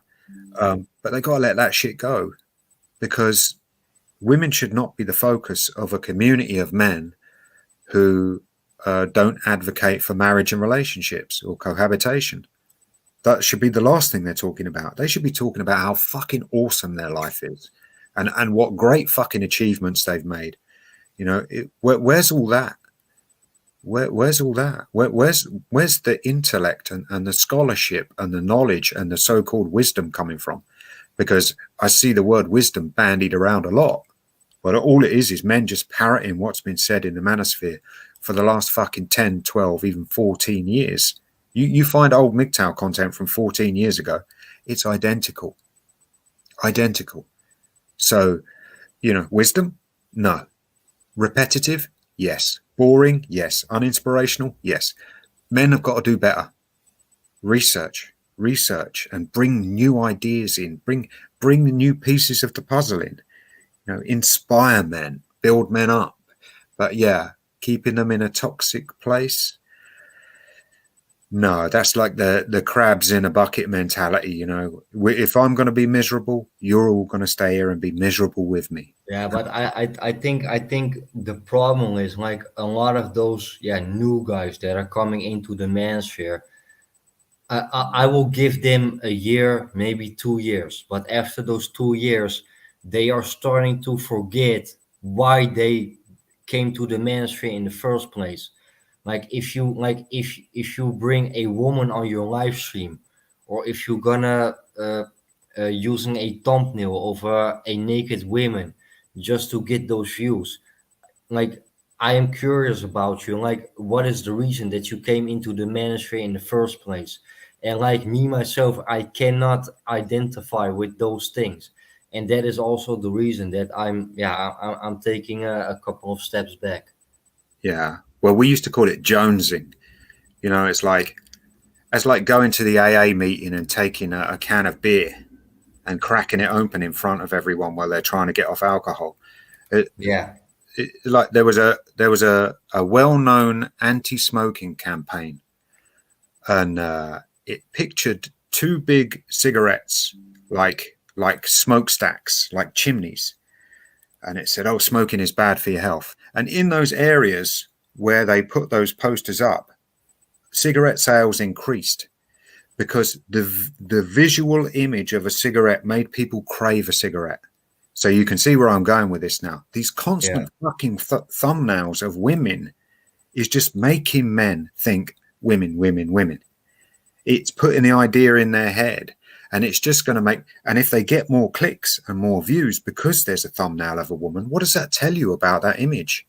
Makes men want to go, "Whoa, yeah. is she Because taking her like clothes off? Am I going the to see her thing the dick?" thing is, I think the majority of those guys that found out MGTOW content, first of all, they were looking for dating advice, and Yeah, suddenly, by coincidence, they found out MGTOW. But I think the majority of the guys that are watching MGTOW content, they were looking for dating advice in the first place, I think.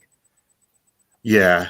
Well, it was. I mean, there are channels that do, give dating advice, and I just think, what the fuck are you talking about? Are you trying to get men killed? Seriously? Yeah, because that type of bullshit is leading men. Yeah, it is dragging men actually back to the plantation. Yeah. And what ultimately happens? What's the worst thing that can happen to a man on the plantation? Yeah, he kills Yeah, himself. yeah, Again, I mean, look at man woman myth. That was a suicide attempt. He jumped out of a window. You know, what the fuck? Are we, are we fucking oblivious to this or what? We've got men in the manosphere who've seen all his videos and they know what happened to him, and they're still talking about, maybe you can go out to fucking Southeast Asia and maybe you can do this, maybe you can go down. Fuck off! Stop with this. We've seen men die. Men have come and gone in the manosphere. You know, can we at least respect the memory of those men?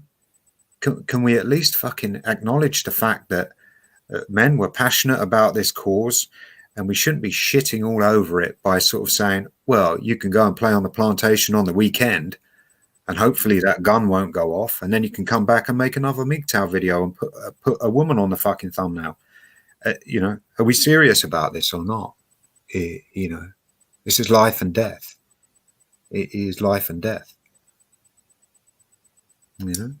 yeah. But I think like like you are who you are, and like you can accept the fact that you are or not. And if you do not accept the fact like who you really are, then you can change your personality on the internet as a content creator. And I'm not calling out any names, but I think also, especially those bigger content creators, they are just making up stories so they can make a video about it. Because like I don't have to know you personally, but you are not gonna tell me that you have 3 4 or 5,000 different experiences with women, and that you actually can make a video about it. You are not gonna tell me that, man. And then I don't even have to know you. Yeah. Well, look, one thing I noticed about daily content or people who make multiple videos daily Yeah, is they become insincere. It's like if you really have something to say, then you've got to say it. It's sort of bursting. You've got to get it out. You've got to share it. You know, if it helps men, you think, oh, I need to fucking say this because someone might benefit from this. It doesn't happen 3 or 4 fucking times a day. If people feel the need to make this daily content or multiple videos a day, it becomes insincere. It becomes like they're making a video for the sake of making a video, not because their intentions are to help someone or share something useful. You know, they're just, and they end up spamming everything. So you see tons and tons of videos, and the good stuff, like you say, gets buried. And the real sincere channels, the real genuine men like Angler MGTOW, they get buried and they get forgotten. And they might even get disillusioned to go, why haven't I got more people listening to me? You know, not that they're about subscribers, but they must look and go, oh, nobody gives a fuck about me. Thanks, men. You know, cheers for that. You know, I'm out here as well, and you don't want to fucking know me. That's also what I said in my last video. I am not producing content for the number of views, but for me it's also really frustrating when I actually spend 3 or 4 hours by making a 5-minute video that actually has a message in it, and that video gets maybe not even 100 views, and then I see some bullshit TikTok video, they get 20 or 30,000 views. So yeah, for me that's also frustrating, and then I ask myself why I am actually doing this. It is costing me more energy than I get back from it. But you get the 100 good views. Yeah, I hope so, man. But apparently the majority of the manosphere are not interested in my content, because if you go to my channel, I got maybe 5 or 6 videos talking about women or with a woman in a thumbnail. But let's say 90 till 95% of my content has actually nothing to do with women. Like, because I never said that I walked away from women. No, I walked away from just people in general. So, and yeah, and that is also what separates me. Like, I am not gonna say that, okay, like, never trust women on their words. No, don't trust people in general on their words, Yeah. because at the end of the day, for me, there's not much difference between male nature and female nature. So for me, that is the real red pill, actually, just human nature in general. Yeah. People fuck people over. I mean, we've got this, you know, at least animals are honest, you know, at least they kill because they're hungry or they're defending or you know, or whatever. We've got this horrible system where it revolves around money and greed and status and egos. And yeah, it's made people very ugly. And yeah, it's difficult to take a chance on someone and trust them, because once you give your trust to someone, you allow them then to potentially betray you. So it's very hard to let people in. And even more so as you get older, you think, is there any point in taking this interaction any further than just pleasantries? You know, hello, thank you, goodbye. That's enough. And if people want to start asking, especially with neighbors and people who want to get into your business, you think, no, there's no need for you to know any more than that. You know, that's as far as we go. You can stay at a safe distance, and you don't give too much of yourself. Sometimes in the manosphere, you know, we give too much of ourselves. But I think there's a lot to be said for. I think it's commendable, because we do make ourselves vulnerable, and we do lay ourselves on the line for other men. And I think on some occasions it's righteous. It should be done. between men. I think that's lost between men. And sometimes we get fucked over, and sometimes we get, betrayed, stabbed in the back by men in the manosphere. But that makes them look bad. So who's the loser there, you or them? So when a man fucks another man over, he just makes himself look like a bitch, and boosts your status in the eyes of the tribe. If that's what you care about. But I don't think there's anything wrong with being vulnerable if you're trying to help men. And if people stab you in the back, well, fuck them.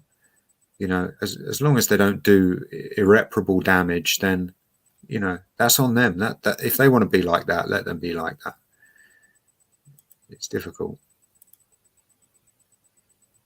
Yeah, it's difficult, and like at the end of the day, all you got is yourself, and it is always good when you find out that there are people that are actually care about you.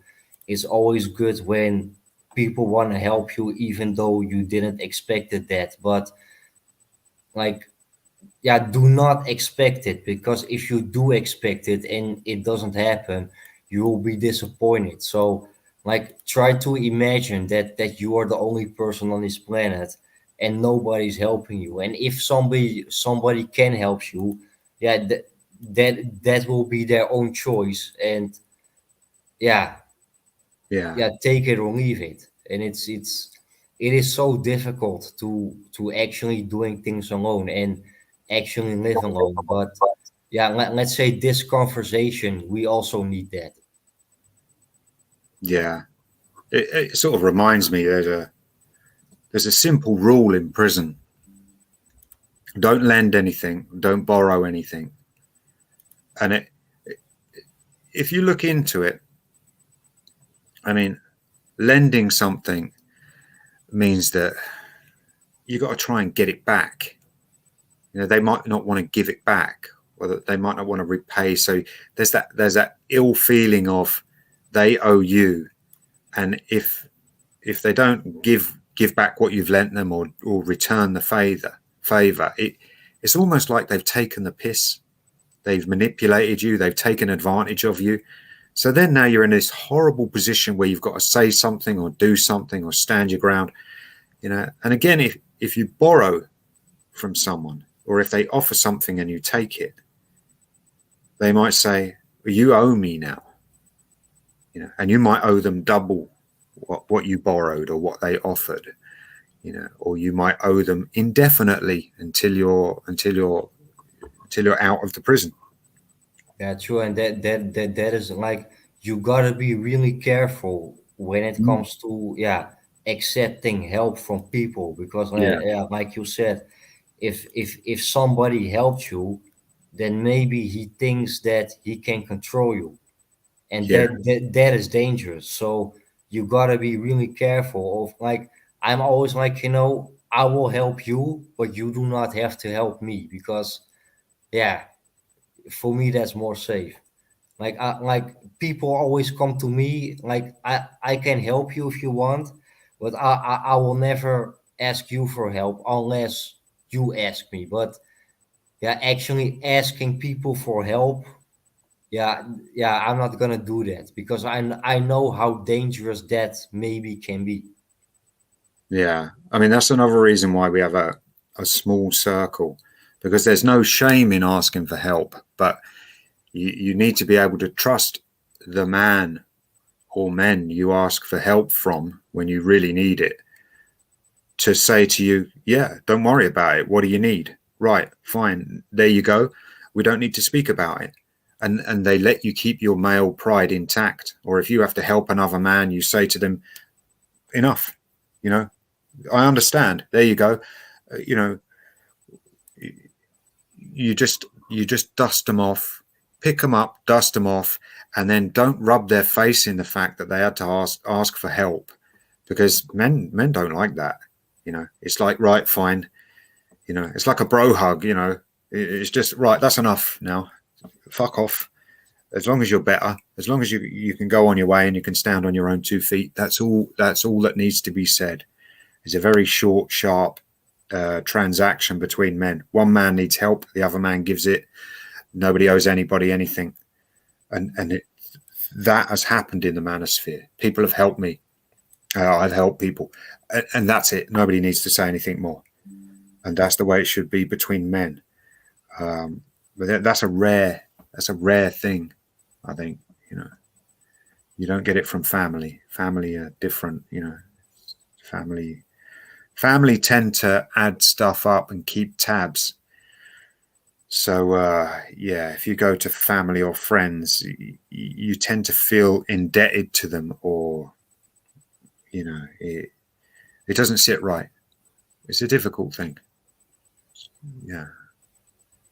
Yeah, and yeah, when you're doing something, yeah, first of all, do it for yourself, and if you actually want to help somebody, don't ask nothing for return. Like I have a problem when content creators say like, yeah, please give me some money so then you can make it possible for me to make another video for you.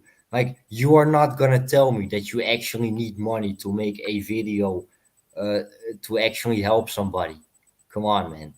No, it doesn't cost anything to make a video. I Now, mean, yeah, for me it doesn't. I don't know about other people, but yeah, well, the thing is as well, what you get from making videos is it's like a creative experience. It can be as creative as you want it to be.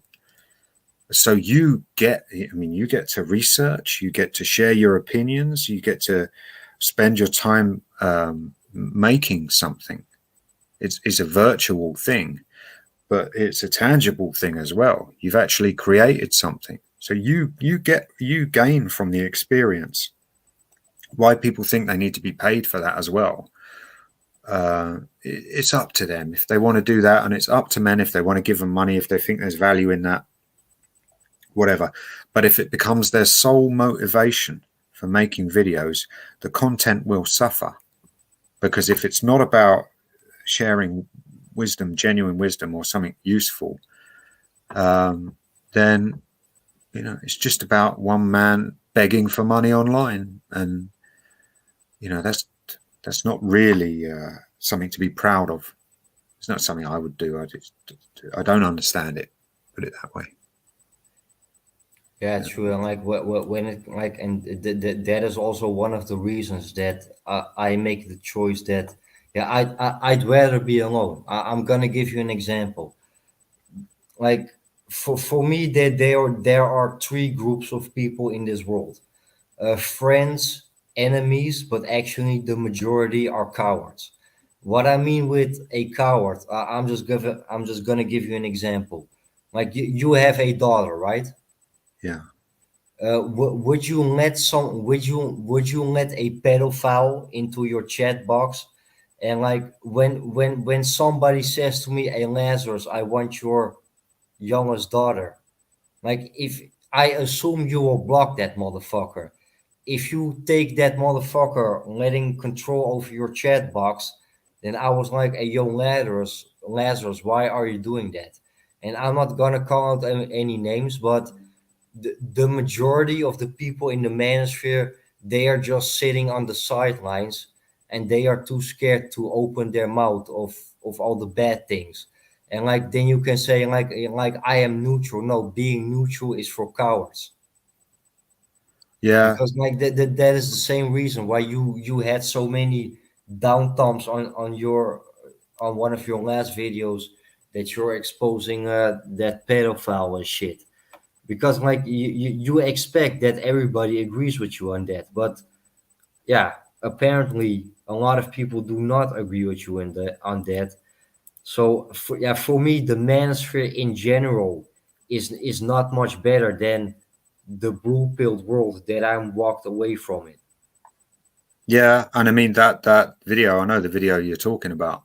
That came about because another fuckwit from the manosphere stirred up some shit from years ago. And I'm not talking about Coltane. I'm talking about a guy called Joey Aragon, who went off and stirred up a load of shit. So Coltane would make a video. I mean, Joey thinks I'm stupid, but I'd rather not waste my fucking time dealing with idiots like him. But he went off, stirred up a load of shit, and then this shit happened, and someone else told me about it, and then I was forced to defend myself and say, look, none of you have got a fucking clue what was going on at the time, but I'll let you into a little secret. Some men were told, and they were men you all look up to, and they did fuck all. They said fuck all. And after I made that video, they ran. They scurried off like rats and deleted their fucking websites and pretended to lose the password for their YouTube channel. And now they only make content on BitChute. Next time, they need to say that shit to my face. Not make obscure videos, on other platforms that I don't go to, accusing me of shit. When all I was doing was calling out a paedophile who'd arranged to meet a young girl so he could be rough with her and show her rape videos, and not just any old rape videos, but a child being raped that he apparently had jacked off to, in his words. This was the shit I was dealing with, and people didn't call it out. And I called it out, and people thought it would be funny to give my phone number, my mobile phone number, to the pedo in question, and put me and my daughter at risk.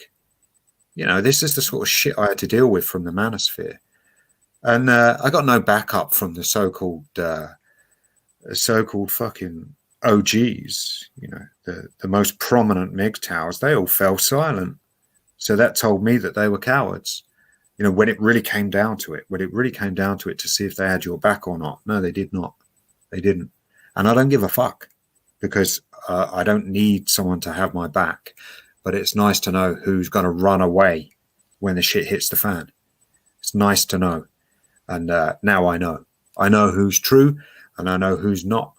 So, it's another thing. I know this is an online virtual world we're in, but it can get real. It can affect your life.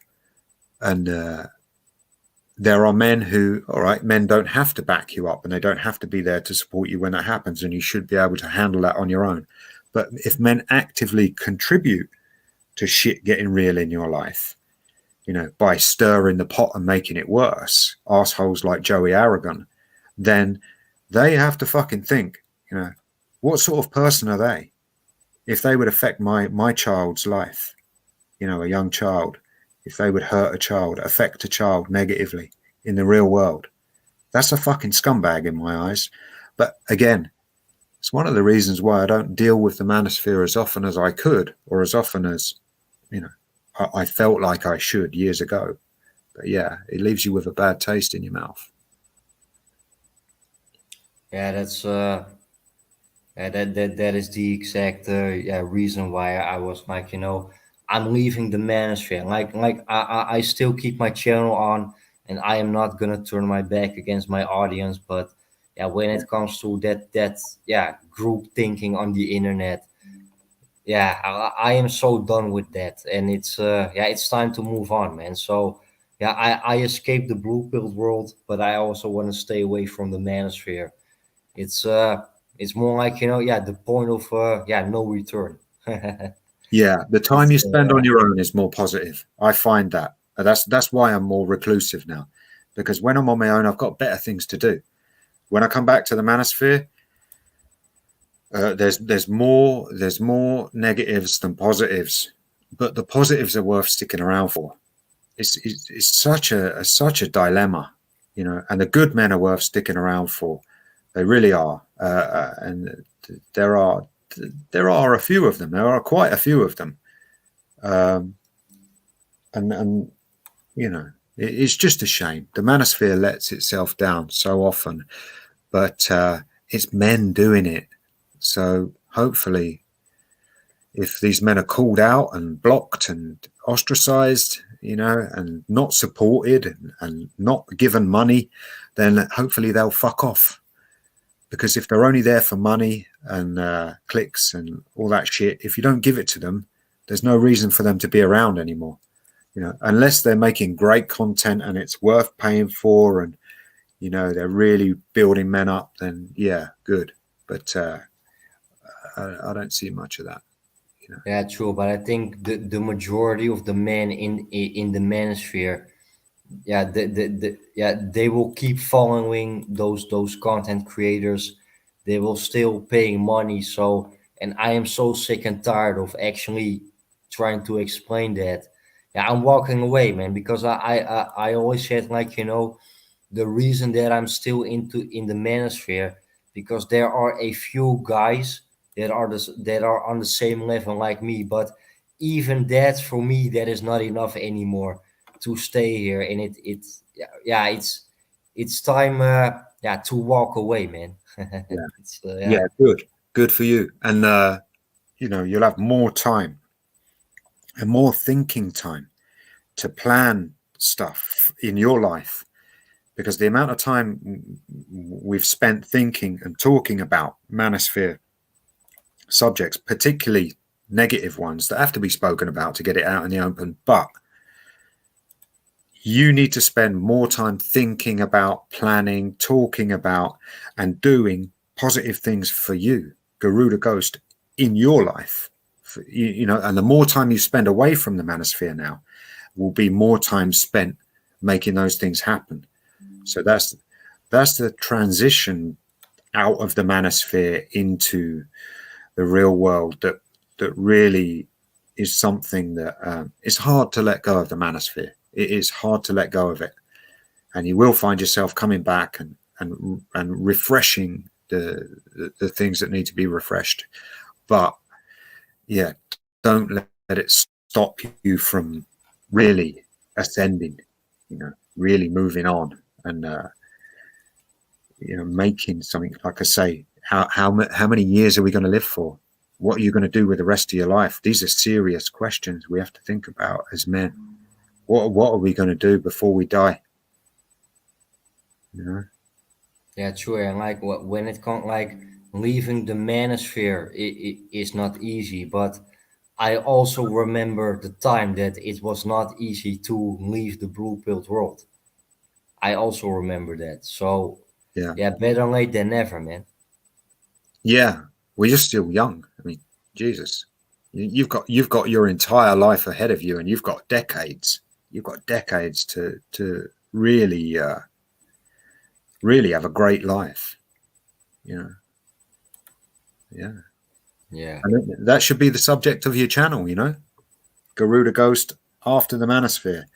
Yeah, it's yeah, I think, like, I think right now I'm not really watching content anymore, but I think maybe once in a while I'm gonna check out a video. Maybe after 1 or 2 years, I am gonna make a video again with maybe MGTOW in the title. So, like like when it comes to the manosphere, I walk away from that. But yeah, I am, this channel is gonna be more personal about me. So Hmm. yeah, just besides red pill and like, you can consider it MGTOW, but yeah, more personal about me. And that is actually what I miss about the majority of the content creators, their own personal stories. And not, yeah, that is what I miss, their own personal stories, actually. So I think most of them, yeah, they are not real. Yeah, I like those ones. I like even some of the black pill ones, like that guy I promoted, Travis Blackpill. His stories are all about his life, and I lived that life years ago, so I can relate. I can relate to what he went through, and this is years ago for him as well. So it's not like it happened last week. He's talking about past experiences from a long time ago, but it's the way he tells his story. And it's fascinating. It really is. I mean, it's not MGTOW content. It's not even red pill content. It's just a man making mistakes and fumbling his way through life and suffering the consequences. And I tell you, I wouldn't put him down for it. I couldn't even bring myself to criticize him for making those mistakes, because I've made those mistakes as well. And I'm like, yep, didn't we fuck up? And I can listen to his stories and just go, yeah, I know where you're coming from. And that kind of sincere, honest content is rare. It's rare. But yeah, it does give us an insight into male behavior, and we should be focusing more on male behavior, you know. Yeah, because like there are also a lot of men like they really fucked it up for themselves. Yeah, yeah, me being one of them on many occasions. uh, you know, and that's why I share my experiences, because I fucked up so badly. I don't want other people to go through the same. Yeah, but like what when it like I'm gonna give you an example of fucking up. Like, let, yeah, just an example. Let's say you are selling drugs at home while your wife is at work and your children are at home. Like that is not a good idea, right? Yeah, If your let's say your wife she finds out that you are selling drugs at home while she is at work, if she's gonna divorce you and if she's gonna take your children away from you, yeah, then it's your own fucking fault. That is my opinion. yeah, And yeah, like I'm just giving you an example. Like, yeah, me myself, I've never been married, so yeah, I don't know nothing about that. But yeah, some men, and I can tell you so many examples. They really fucked it up by themselves. yeah. You don't shit on your own And door. I think MGTOW is for the good men. Yeah, yeah. Well, it's a completely different way of life. We really have to start again from nothing, from scratch, and build. I mean, it gets to the point. This is the point where I'm at now, where I've got to make a list and say, right, I'm trying to do too much shit here. Now, what do I really want to focus on? And this is all good stuff, stuff I'm having to strike off the list. It's like, right, you haven't got time to fuck about with tropical fish, so get rid of that fucking fish tank there. That's in the way. You can't take that on a boat. What the fuck do you still own that shit for? Silly things like that. And I'm like, okay, how many bonsai trees can I keep? For fuck's sake, I don't want to spend my life trimming trees. How many books do I need? Have I read these books? What's all this fucking furniture doing around me? I don't even use half of it, so I've got to start selling shit. And you end up with this life where you've got, it's not bad stuff. You've just got too much stuff. You've got too much going on. And then you can sort of scale it down and say, right, what do I really, really want to spend my time on, and still have enough time to rest, and just sit down and do nothing. I mean, there's nothing wrong with just sitting there and staring into space. There's a lot to be said for that. But you get this life full of good things, and sometimes you have to cross a few good things off the list and keep the best things. And that's where I'm at now. I'm like, right, I'll do the things I love to do. I really love to do. And it's probably training martial arts and studying and writing, probably write another book, and spending time with my dog, because it will just be me and my dog soon. So yeah, it's not a bad life. It's not a bad life. Yeah. Very monk-like. But anyway, I think Element he said that he will come back, but I think he will not be right back. But No, it's he's probably. yeah, Lazarus. Yeah, before we go, do you want to ask me something, or do you maybe have another topic that you want to talk about? Because I'm starting to get tired, man. Yeah, no worries. I just wanted to ask you about your name, Garuda Ghost. What was that? How I made up my name? You mean? Yeah. Yeah. First of all, I do believe in ghosts, but that has actually nothing to do with it. Uh, at work, I always try to do my best to be invincible. Sometimes my coworkers they say like, I haven't seen you for 3 weeks. Yeah, you were sick or did you went on vacation? I was like, no, I was I was here. You do not see me, I see you. And then they say, yeah, you are like a ghost. So that is where comes from. Yeah, when it comes to Garuda, my ethnic background is Indonesian, Right. and Thailand is actually the country where my MGTOW, my blue pilled MGTOW journey started. So I was like, like Indonesia and Thailand, those are two different countries. Is there one thing that they have in common with each other? And I was like, okay, Garuda in Indonesia, that is the sign of freedom, and that is in Thailand, it is the sign of nationality. So that is the only thing that those two countries have in common, the Garuda. So yeah, you don't have to take it serious, but yeah, Garuda Ghost.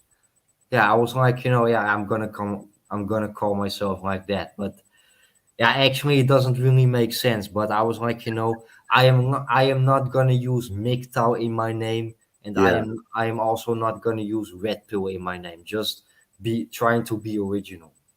it makes sense. It means something to you. So yeah, Yeah, yeah, cool.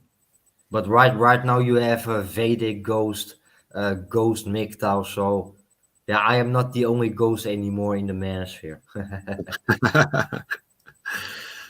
Yeah. Well, I looked up Garuda, and it was like half man, half bird. Yeah, half bird. It is.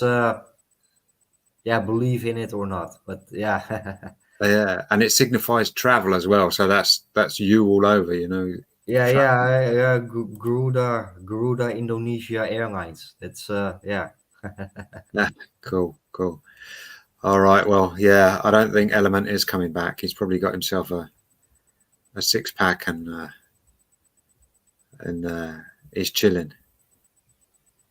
Yeah, I know that feeling, man. Like, it's like you are at a place, you are having fun, but you are at that moment, like I just want to be alone. You go somewhere out to drink, and you say to people, "I come back," but you feel so comfortable, and then you're like, no, those people, they do not need me. I am not coming back. So yeah, yeah, Element, I understand you, man. Yeah. It's Well, it's nearly 3 a.m. here. What time you got? You got nearly 4 a.m. yeah, almost 4 a.m. I gotta be at work within 1 hour and 45 minutes. Fuck. Well, I'll think of you when I'm having a lie-in. Yeah, Uh, yeah, it's Saturday. Yeah, but yeah, I gotta work. I uh, gotta work on this week, Saturday, Sunday, Monday, and Tuesday, and then I'm off from work on Wednesday and Thursday, and then I start Friday again. So yeah, for me, every week is different. yeah. All right. Well, I'll let you get a bit of rest before you go to work, and yeah, don't be a stranger. As Shining Light says, you've got some numbers. So if you ever need us or anyone, just give us a call, and we'll be around. Yeah, cool, man. And Lazarus, aka Messenger Rising. Yeah, thanks for your time. Yeah, this is probably the last live stream that I'm doing on my channel. And I think, yeah, for me, this was the perfect way to, yeah, say goodbye to the manosphere. So, yeah, thanks. Yeah, I appreciate it, man. Yeah, we had a good conversation. That was good. Yeah, and yeah, feel free to repost it. Maybe Alpha Male Guide wants to repost it on his channel, but yeah, feel free, man. It's yeah, my content is everybody's content. But yeah, cool. Appreciate that. Appreciate everyone in the chat as well. It's always good to see men. Even if they don't listen to us, they talk amongst themselves in the chat, and that counts for so much.